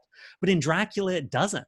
The border controls, the border points, the port, all that stuff, Dracula still gets in. And what you have to do is cleanse the dirt of his coffins with holy objects, right? You have to come in and cleanse the dirt. You have to have holy water. You have to cleanse each of his hiding places one by one to drive him away. And you look in the germ theory, and it's the germ theory, and you look at, say, Lucy. So Lucy, what do they surround her room with? The doctor comes in, Dr. Van Helsing, and he hangs garlic everywhere. Garlic, which was a known, I mean, they wouldn't call it an antibiotic, but it was an antiseptic. It was a cleanser. It was an antibiotic. Garlic's all over her room, but then her mother doesn't listen to the doctor and opens the window to do what? Let fresh air in, the same way a miasmist would, the same way someone with these outdated beliefs would. You let in fresh air, you let in the disease of Dracula. And he kills Lucy. Mm-hmm. So there's a way of looking at Dracula where it's talking about disease and spreading and how controlling the borders and using quarantine doesn't work. Believing strictly in miasmism doesn't work. But you use germ theory and this combination of contagion and miasmicism, which came together in germ theory. You've got to cleanse the earth. You've got to cleanse the land. You've got to cleanse where you've got to use sanitation. You have to listen to what the doctor tells you. You don't need fresh air. You need antibiotics and antiseptics, but it's also spread one-to-one. So it's interesting to see the way Dracula sort of synthesizes, and I think in a really, really conscious way, Bram Stoker, who's written some of this metaphorical fiction before, and allegorical fiction before, to spread these scientific concepts, he's using Dracula to talk about this new theory of disease spread. So I really like the fact that this is, again, vampires and disease. Mm-hmm. Yeah, for me, like I think that's why the two Nosferatus, the 1922 and then the Werner Herzog version, I With the think are some of the rats. most successful versions of Dracula because they really lean in to that idea of the vampire bringing the plague with them. And someone was mentioning in the chat Nosferatu with the rats coming over on the boat, like Yep, you're saying. exactly. Yeah, and the Herzog version goes even further and like really Yeah. makes that a centerpiece. I love that movie so much. But anyway, like I think it draws such a line to, in like we were talking about earlier in the 1980s when vampires become really really part of the cultural consciousness again, that it's being used as a way to process the real fear and trauma of actual disease that's going on, And and it all started with the book. and can I just throw in one more rabbit hole thing really quickly? Go Werner for it. Herzog's Nosferatu, the novelization of that is gorgeous, and it's written by Paul Monette, the noted gay writer. And it came out in 79 when the first AIDS cases were starting to appear in San Francisco and New York, and people were starting to talk about these Kaposi sarcomas and things. And so there's this really interesting, even early stuff. Yeah. I'm pretty certain I have that, and I It's haven't so read good. that. It's actually a really beautifully Yeah. done novelization, and the plague imagery in there, like it's beautiful in the Herzog film. In the Monette novelization, the plague imagery is like Hmm. so hallucinatory. It's Cool. I might have to beautiful. read that. Hmm. Awesome. All righty. I know that's a great rabbit hole. I think people are responding to Sorry it. about that. No, I love that kind of thing, and it's that level of I love going down that level of detail because it is I'm a literary historian like you, and that's the work that I do. I'm always researching about books and authors and how things are published and how they're received and what that climate was like at the time throughout history, and it's all of that info. I mean that context for what's going on in around when Stoker is writing that just everything bleeds into the book, and especially in a horror book when you're dealing with Yeah. anxieties,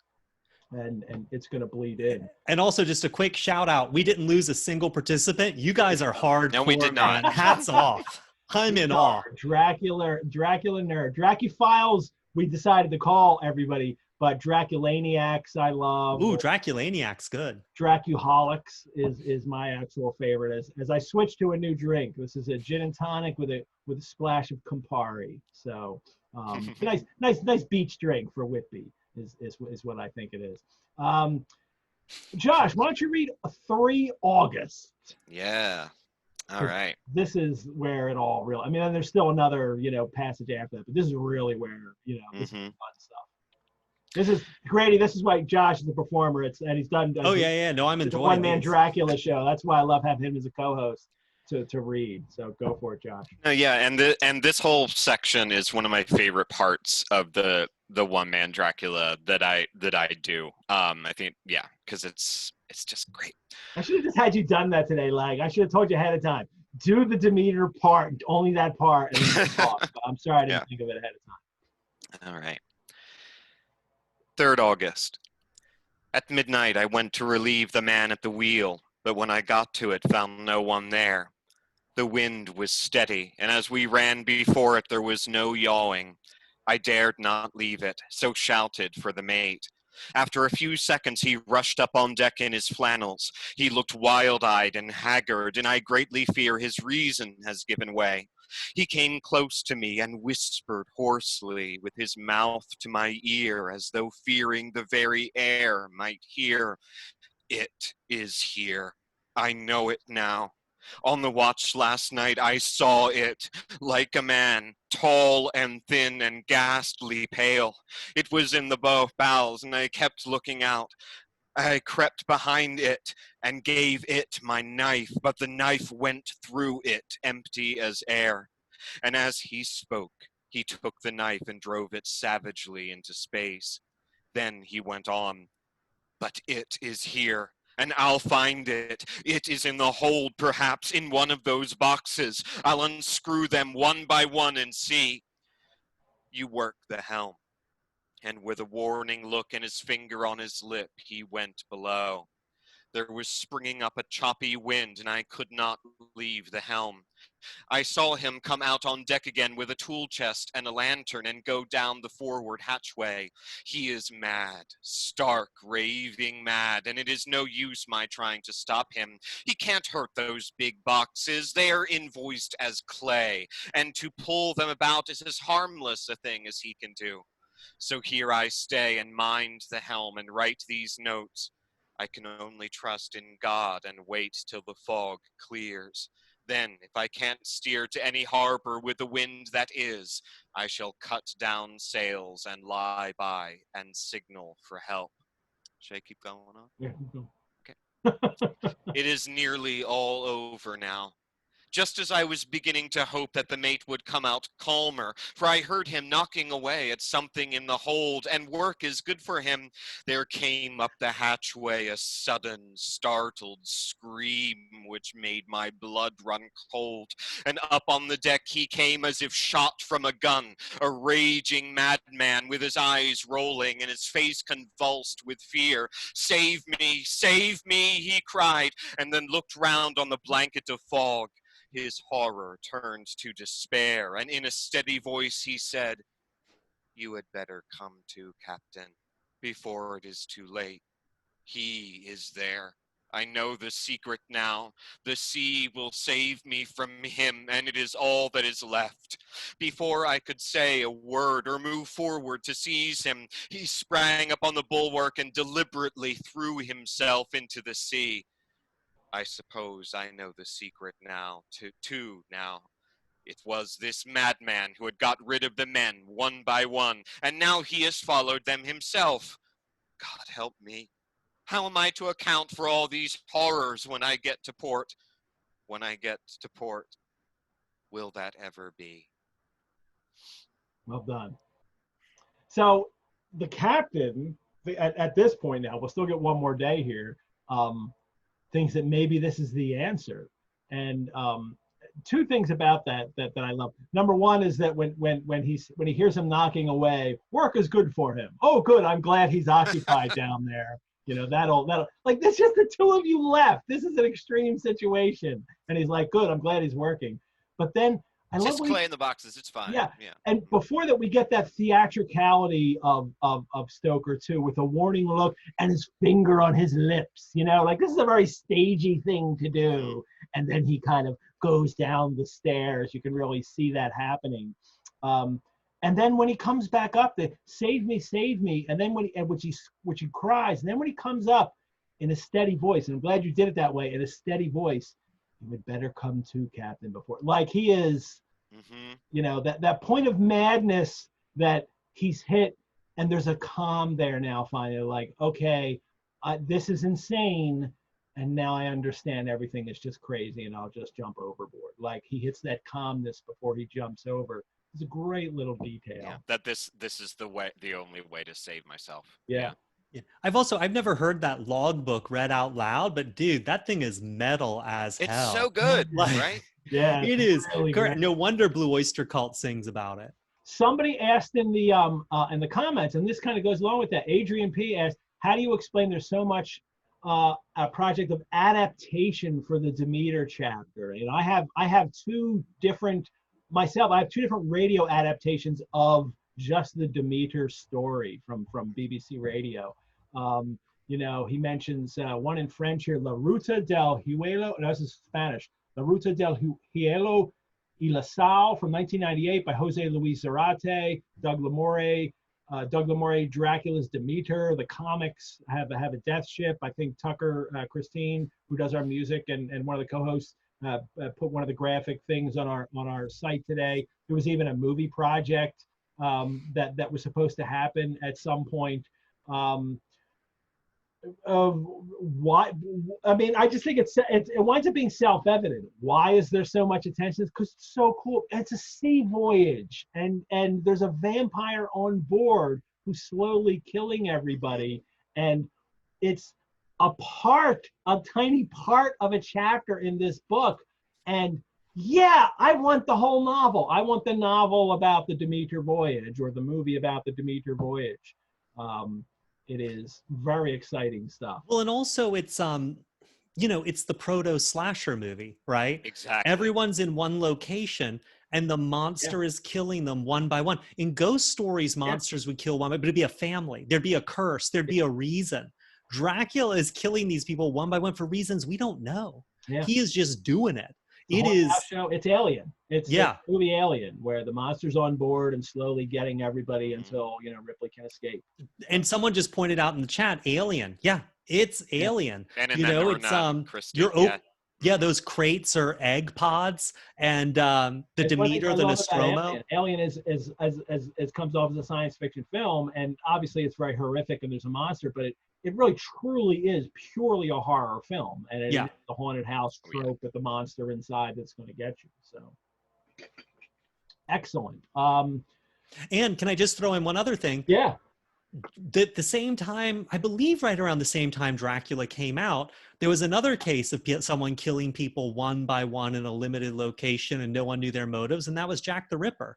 It's like these were early. These were the ones that no one could understand. Like there were no reasons for them. They really resonate. That's I right. mean, I'm glad you brought that up, because, Jack the Ripper, Whitechapel is obviously 1888, so like right before the research starts. It's absolutely a part of it. Absolutely. Yeah, Stoker's very aware of that, and the shout out to the BBC, Dracula, Mark Gatiss, Stephen Moffat put together, because their second episode, the Demeter, it's almost like an Agatha Christie murder mystery at one point, and really great.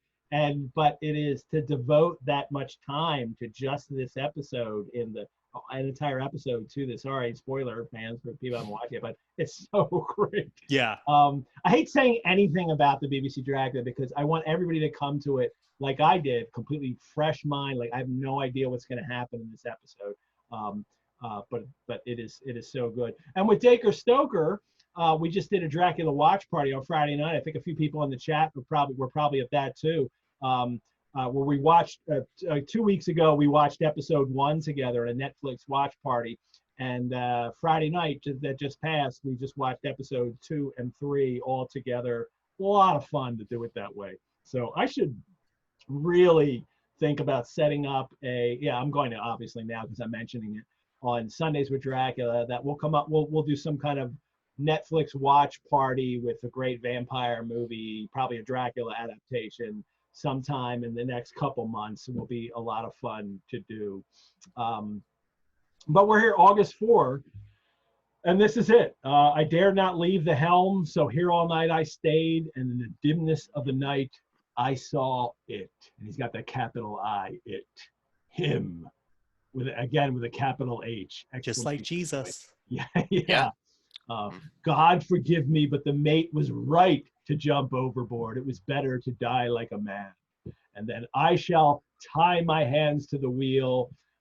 If we are wrecked, mayhap this bottle may be found. So this is how you know that he has been writing up there, and that he has put the last few pages of the logbook in here. So that's how we get it later. And then that's it. My trust, God and the Blessed Virgin and the saints help a poor ignorant soul trying to do his duty. Van Helsing would have been very happy with this, denouement, with what has happened to the captain here, that he has turned to God in the end, and it didn't save him. So, I think it's like such a great soul, which was important. Strength of the writing. Because it's such a, like you said earlier, it's such a small part of this one chapter of a book. But in this logbook, like just these couple pages, like by the end of it, you feel such sympathy for this captain. You're like, oh my God, like this is a horrific way to die, and it's done so economically. It's, yeah. And I think it's a real testament to the writing too, that until now, I never really asked myself, how does the captain die? Like he's out, he's done, he's dead. And I'm like, wait, how does that happen? But yeah, I've never known, in all the years I've read Dracula, never crossed my mind before. And he's, just lashed in the and just died. And of course, and it's also one of those, die of fear, whatever, but it is especially in older horror works, people will just die, and it's the situation itself that has killed them. Yeah. People expect that kind of thing to have.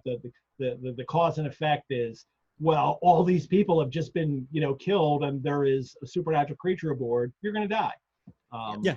And that is quite okay.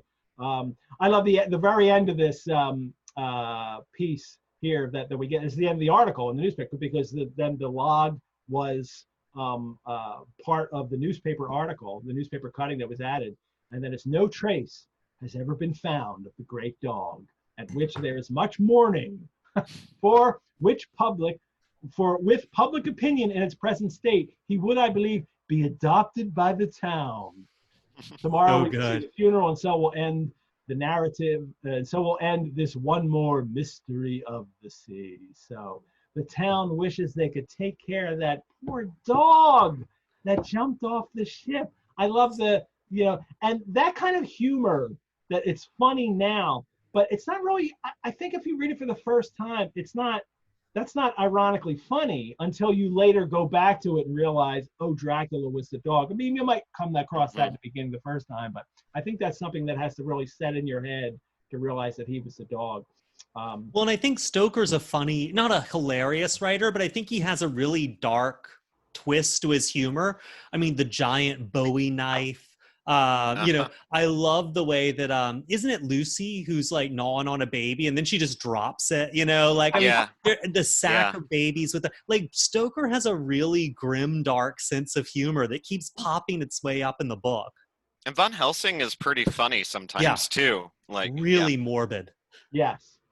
There was a little wordplay earlier in this. We was talking about the wordplay of the Mortmain, the dead hand, and for the claim for the cargo, that he gets to make these kind of macabre puns in the text. So we get to the end of the chapter is, again, we jump back to Mina's journal, and it is 8 August, and Lucy was very restless all night. She did not wake, but twice. She got up twice and dressed herself.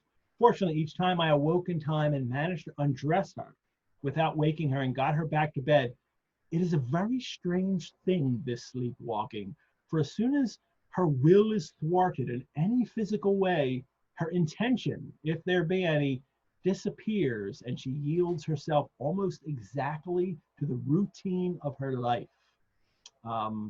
And this continues throughout these, couple days here. Mina's also worried about Jonathan. That it's a good author point that you want to mention. You want to keep this going. That Jonathan is missing, and Mina is anxious about him. I'm getting fearfully anxious about him. She actually says that. If I only knew what to do and could do anything.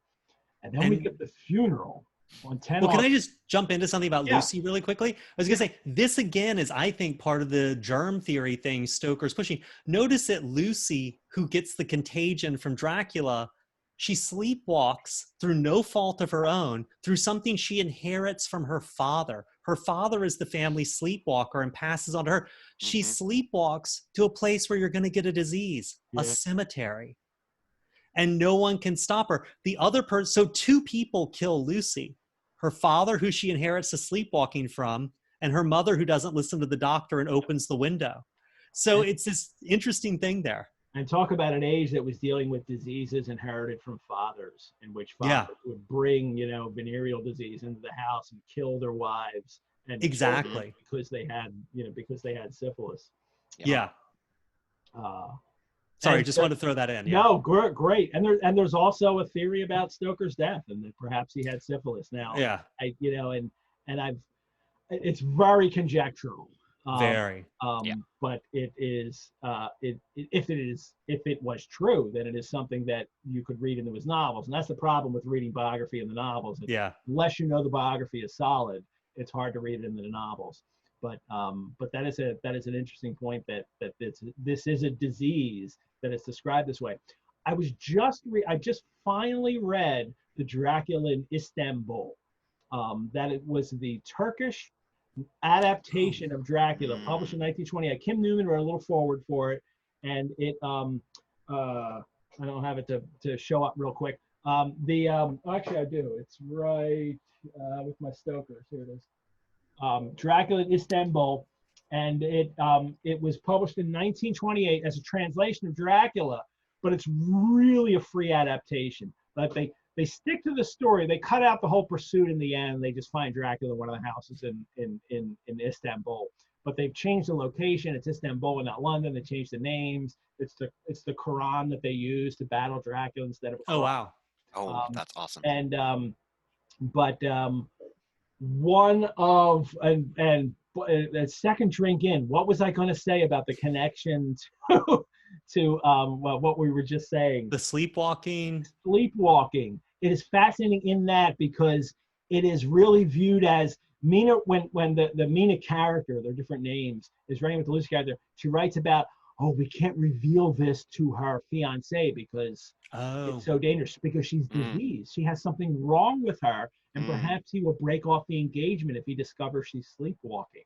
And it's really high. And it's a way that, because it's adapted into another culture, that's the way they would have viewed this. It wouldn't have been just like, oh, there's something there, no worries. It would have been, no, this would have been a serious thing. Oh, yeah.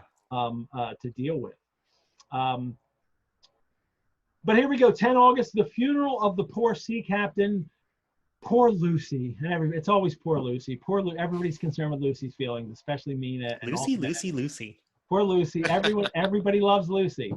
It's not just I love Lucy. Everybody loves Lucy. Poor Lucy seemed much upset. She was restless and uneasy all the time, and I cannot but think that her dreaming at night is telling on her. She is quite odd in one thing. She will not admit to me that there is any cause for restlessness, or if there be, she does not understand it herself. That Lucy's concealing something from Mina, and she notices that like, you're not admitting really what's going on here with your illness, and as a reader of this novel, you're thinking it's much more, that is the coming of this monster Dracula. It's another instance of she must be connected to him in some way, that he's sending out his Dracula thought waves to connect with.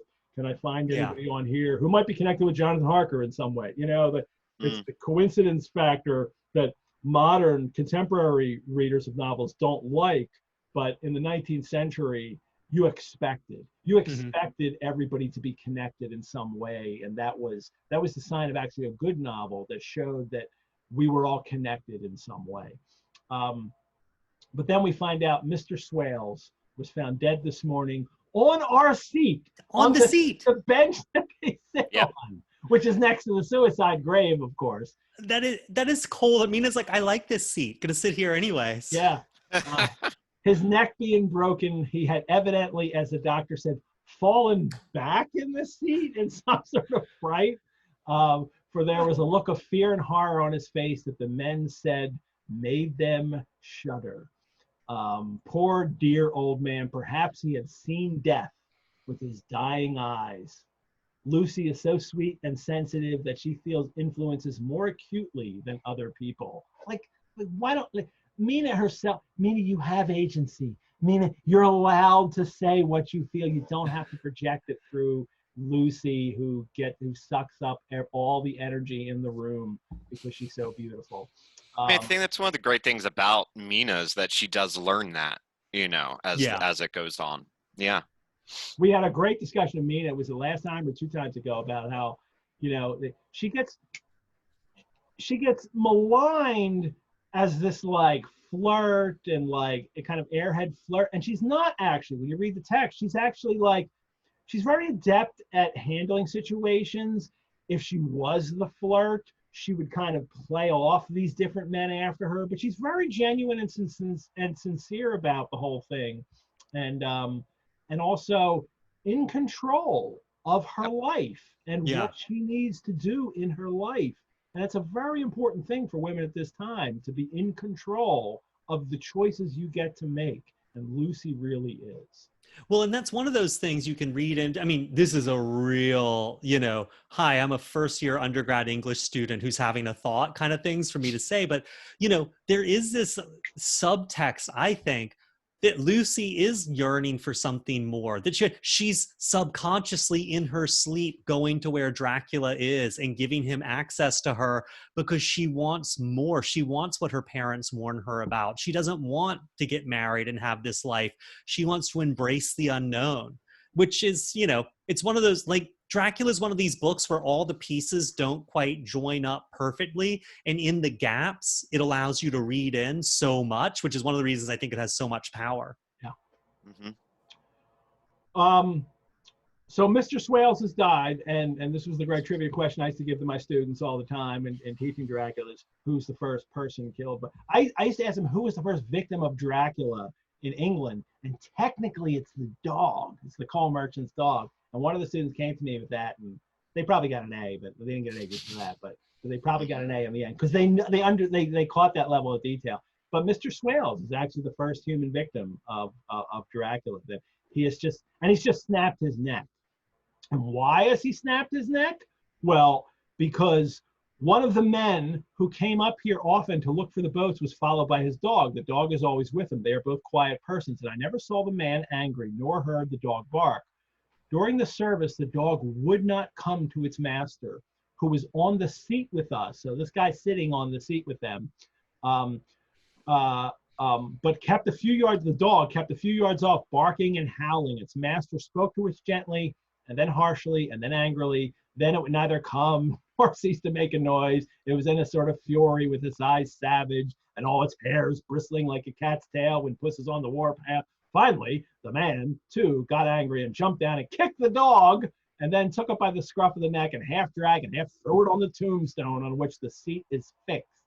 The moment it touched the stone, the poor thing became quiet and fell all into a tremble. It did not try to get away, but crouched down, quivering and cowering, and was in such a pitiable state of terror that I tried, though without effect, to comfort it.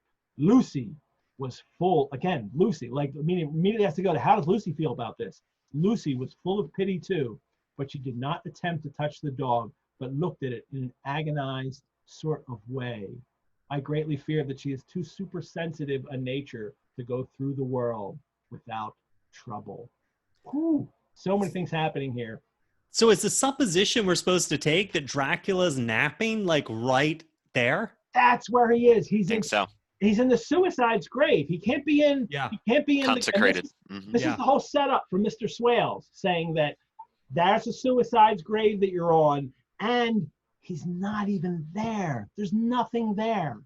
So Dracula just has, in his mist, kind of gone under that tombstone, and he's resting in earth that, unlike all the rest of the tombstones in all the graves in the courtyard, are consecrated. Yeah. This one, even if it was consecrated by a priest in a service, it doesn't matter because it's a suicide, and that was already a sin. So Dracula finds the grave of the sinner, and that's the tombstone he's able to rest in. He can't rest in one of the other graves. So Dracula's at the funeral of the seaman. And this poor dog. It's like, yeah. right, there's a vampire. And talk about the SPCA. Come on, you guys should have been here when the guy was kicking his dog. And, yeah. Throwing the dog. No. And Lucy, and right at the end of that, Lucy was full of pity too, and about the dog. But then also, she is too super sensitive in nature to go through the world without trouble. This kind of foreboding sense of doom for Lucy. Not only is she sleepwalking and something is going wrong here, but next chapter we will find out. Poor super sensitive Lucy. Yes, I know. Yeah. And as much as, lately rereading this, and especially, Gwendolyn Kiss will be here next week, kind of re-examining how we react to Lucy. I think it is a great character to jump back into and examine and say, she's not really the way she's often presented, especially in like something like Coppola's Bram Stoker's Dracula, where, she's ridiculous. I mean, she might be sexy and, and you want to, but she's ridiculous. And that's the character that I read in this book. And she is clearly, the character that later everybody attacks because she's turned into a vamp, and it's like they're attacking this person who is a victim. But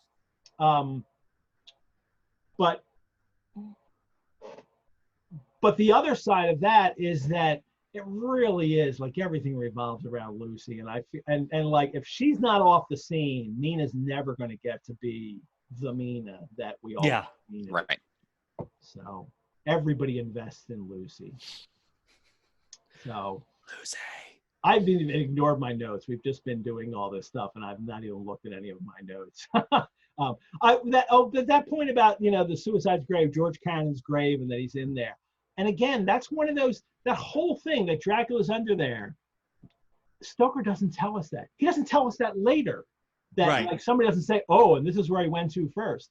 Just as later in the next couple of chapters, he'll be going back and forth between Carfax and Whitby, and that once you realize that, you realize the fluctuations and when Lucy is attacked, that he's actually not there sometimes because he's a Carfax, and then he's returning to attack her. And those kind of things that Stoker adds, but he lets the audience figure out on his own.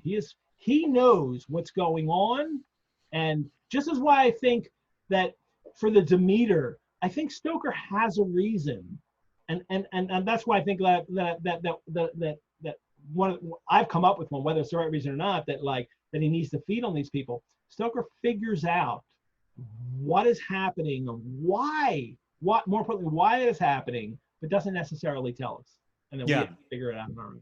Well, all his characters have a life off stage, Yeah. which I think makes them seem more real. And there you go. For a theater person, that is precisely right for him. That they are characters and they have this life off stage. Yeah. The actors would have a life off stage, and he doesn't need to tell us all that. So, well, Grady, I am so happy you were. Oh, dude, this was a blast. Like, I am so impressed by how everyone is so into this on this deep read. I'll be back. This is amazing. I'll send you the chat too, because the chat I love to read after a show, because I can't, you were looking at it sometime. I see an occasional comment, but I can't follow the chat and run the show at the same time. I've been watching the chat. People are great. Same. That is really involved, and they're really talking about this with each other. This has been a great group to run, and so Dracufiles, thank you all. Draculaniacs, Drunculas. Thank you all for tuning in today, or if you're watching it in the future, thank you for tuning in. This recording will be posted on our website. It's also available on Facebook, where we have a Sundays with Dracula Facebook group page where we can continue the conversation. Look us up on Facebook if you're not already there. Join us in the conversation. It's a lot of fun. We'll talk about it all this week as we lead up to the next episode. And of course, I'm always available to answer questions via email. If you send me questions via email, I can answer them during the show or send you a response. Or if you have a question for one of our special guests or one of our co-hosts, I can forward that along. Remember, next week's co-host joining me will be Laura Nixon and Mary Going, from Sheffield Gothic, back again for a second go around. Will be great fun with our special guest, Gwendolyn Kist. I cannot wait for that. That is going to be so much fun to deal with that, to anatomize that chapter with a bunch of women. Sorry, guys. I'm just happy that it'll be a bunch of women's perspective for that. I mean, I have 5 daughters, a wife. It's that's my life, and I appreciate that perspective all the time. If you're looking for more virtual engagement in our quarantine world, still quarantined, head on over to the Rosenbach website, check out all the virtual offerings we have. If you would like to make a donation to the Rosenbach so we can continue to bring more shows like this, create even more programs and courses inspired by our magnificent collections, on our website, click on the support tab and help us out. And if you do, I would be more grateful than that sailor who got to sit next to Lucy during the funeral, even if his dog wouldn't stop barking. Josh, thank you for being here today. Thank you. Congratulations on your new apartment. I know I didn't ask you that earlier, but you're in a new place. I'm glad the connection worked. I should have done that ahead of time. We should connect ahead of time to make sure your connection works, because you're on a new connection. So I'm glad that worked. Everybody, you can find Josh Going Dark Theater online. You can find him on Facebook. Thanks, Josh, for being here. Grady, this was a great pleasure. I'm really happy you joined us for this episode. Look at your candle. Look at the way it kind of beautiful. Going. Beautiful. Earlier. So that is a great prop for our show. Thanks, Grady. No, thanks for having me. This was a lot of fun. And I do this stupid, super scary haunted homeschool podcast. Everybody listen. If Awesome. people want anything, it's all on my website, which is just my name. You can find everything there. But thank you. This is such an incredible way to do Dracula. Excellent. Good. Yeah. And tune in again and watch us. And if you want to come back later in the season, I'd have you back on in a heartbeat. Oh, thanks. So pick a later chapter and let me know, and we'll bring you back on. Cool.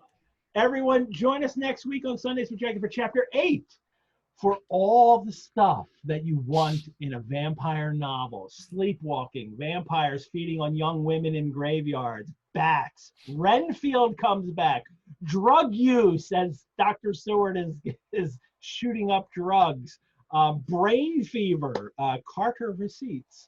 And we learn what befell Jonathan after he tried to climb down the wall of Castle Dracula. Good God, Idiot. there's so much going on in Chapter 8. I have no idea. It might be the first 3-hour show that we have next week. Once again, will be played out by Tucker Christine's Pleated Gazelle song. Tucker, I love this song. I'm so happy you created this song for the show. Storm into Whitby, so appropriate for today's chapter. Farewell, everyone. And in the words of our friend Dracula, go safely and leave something of the happiness you bring. Bye-bye. Bye, y'all. Bye.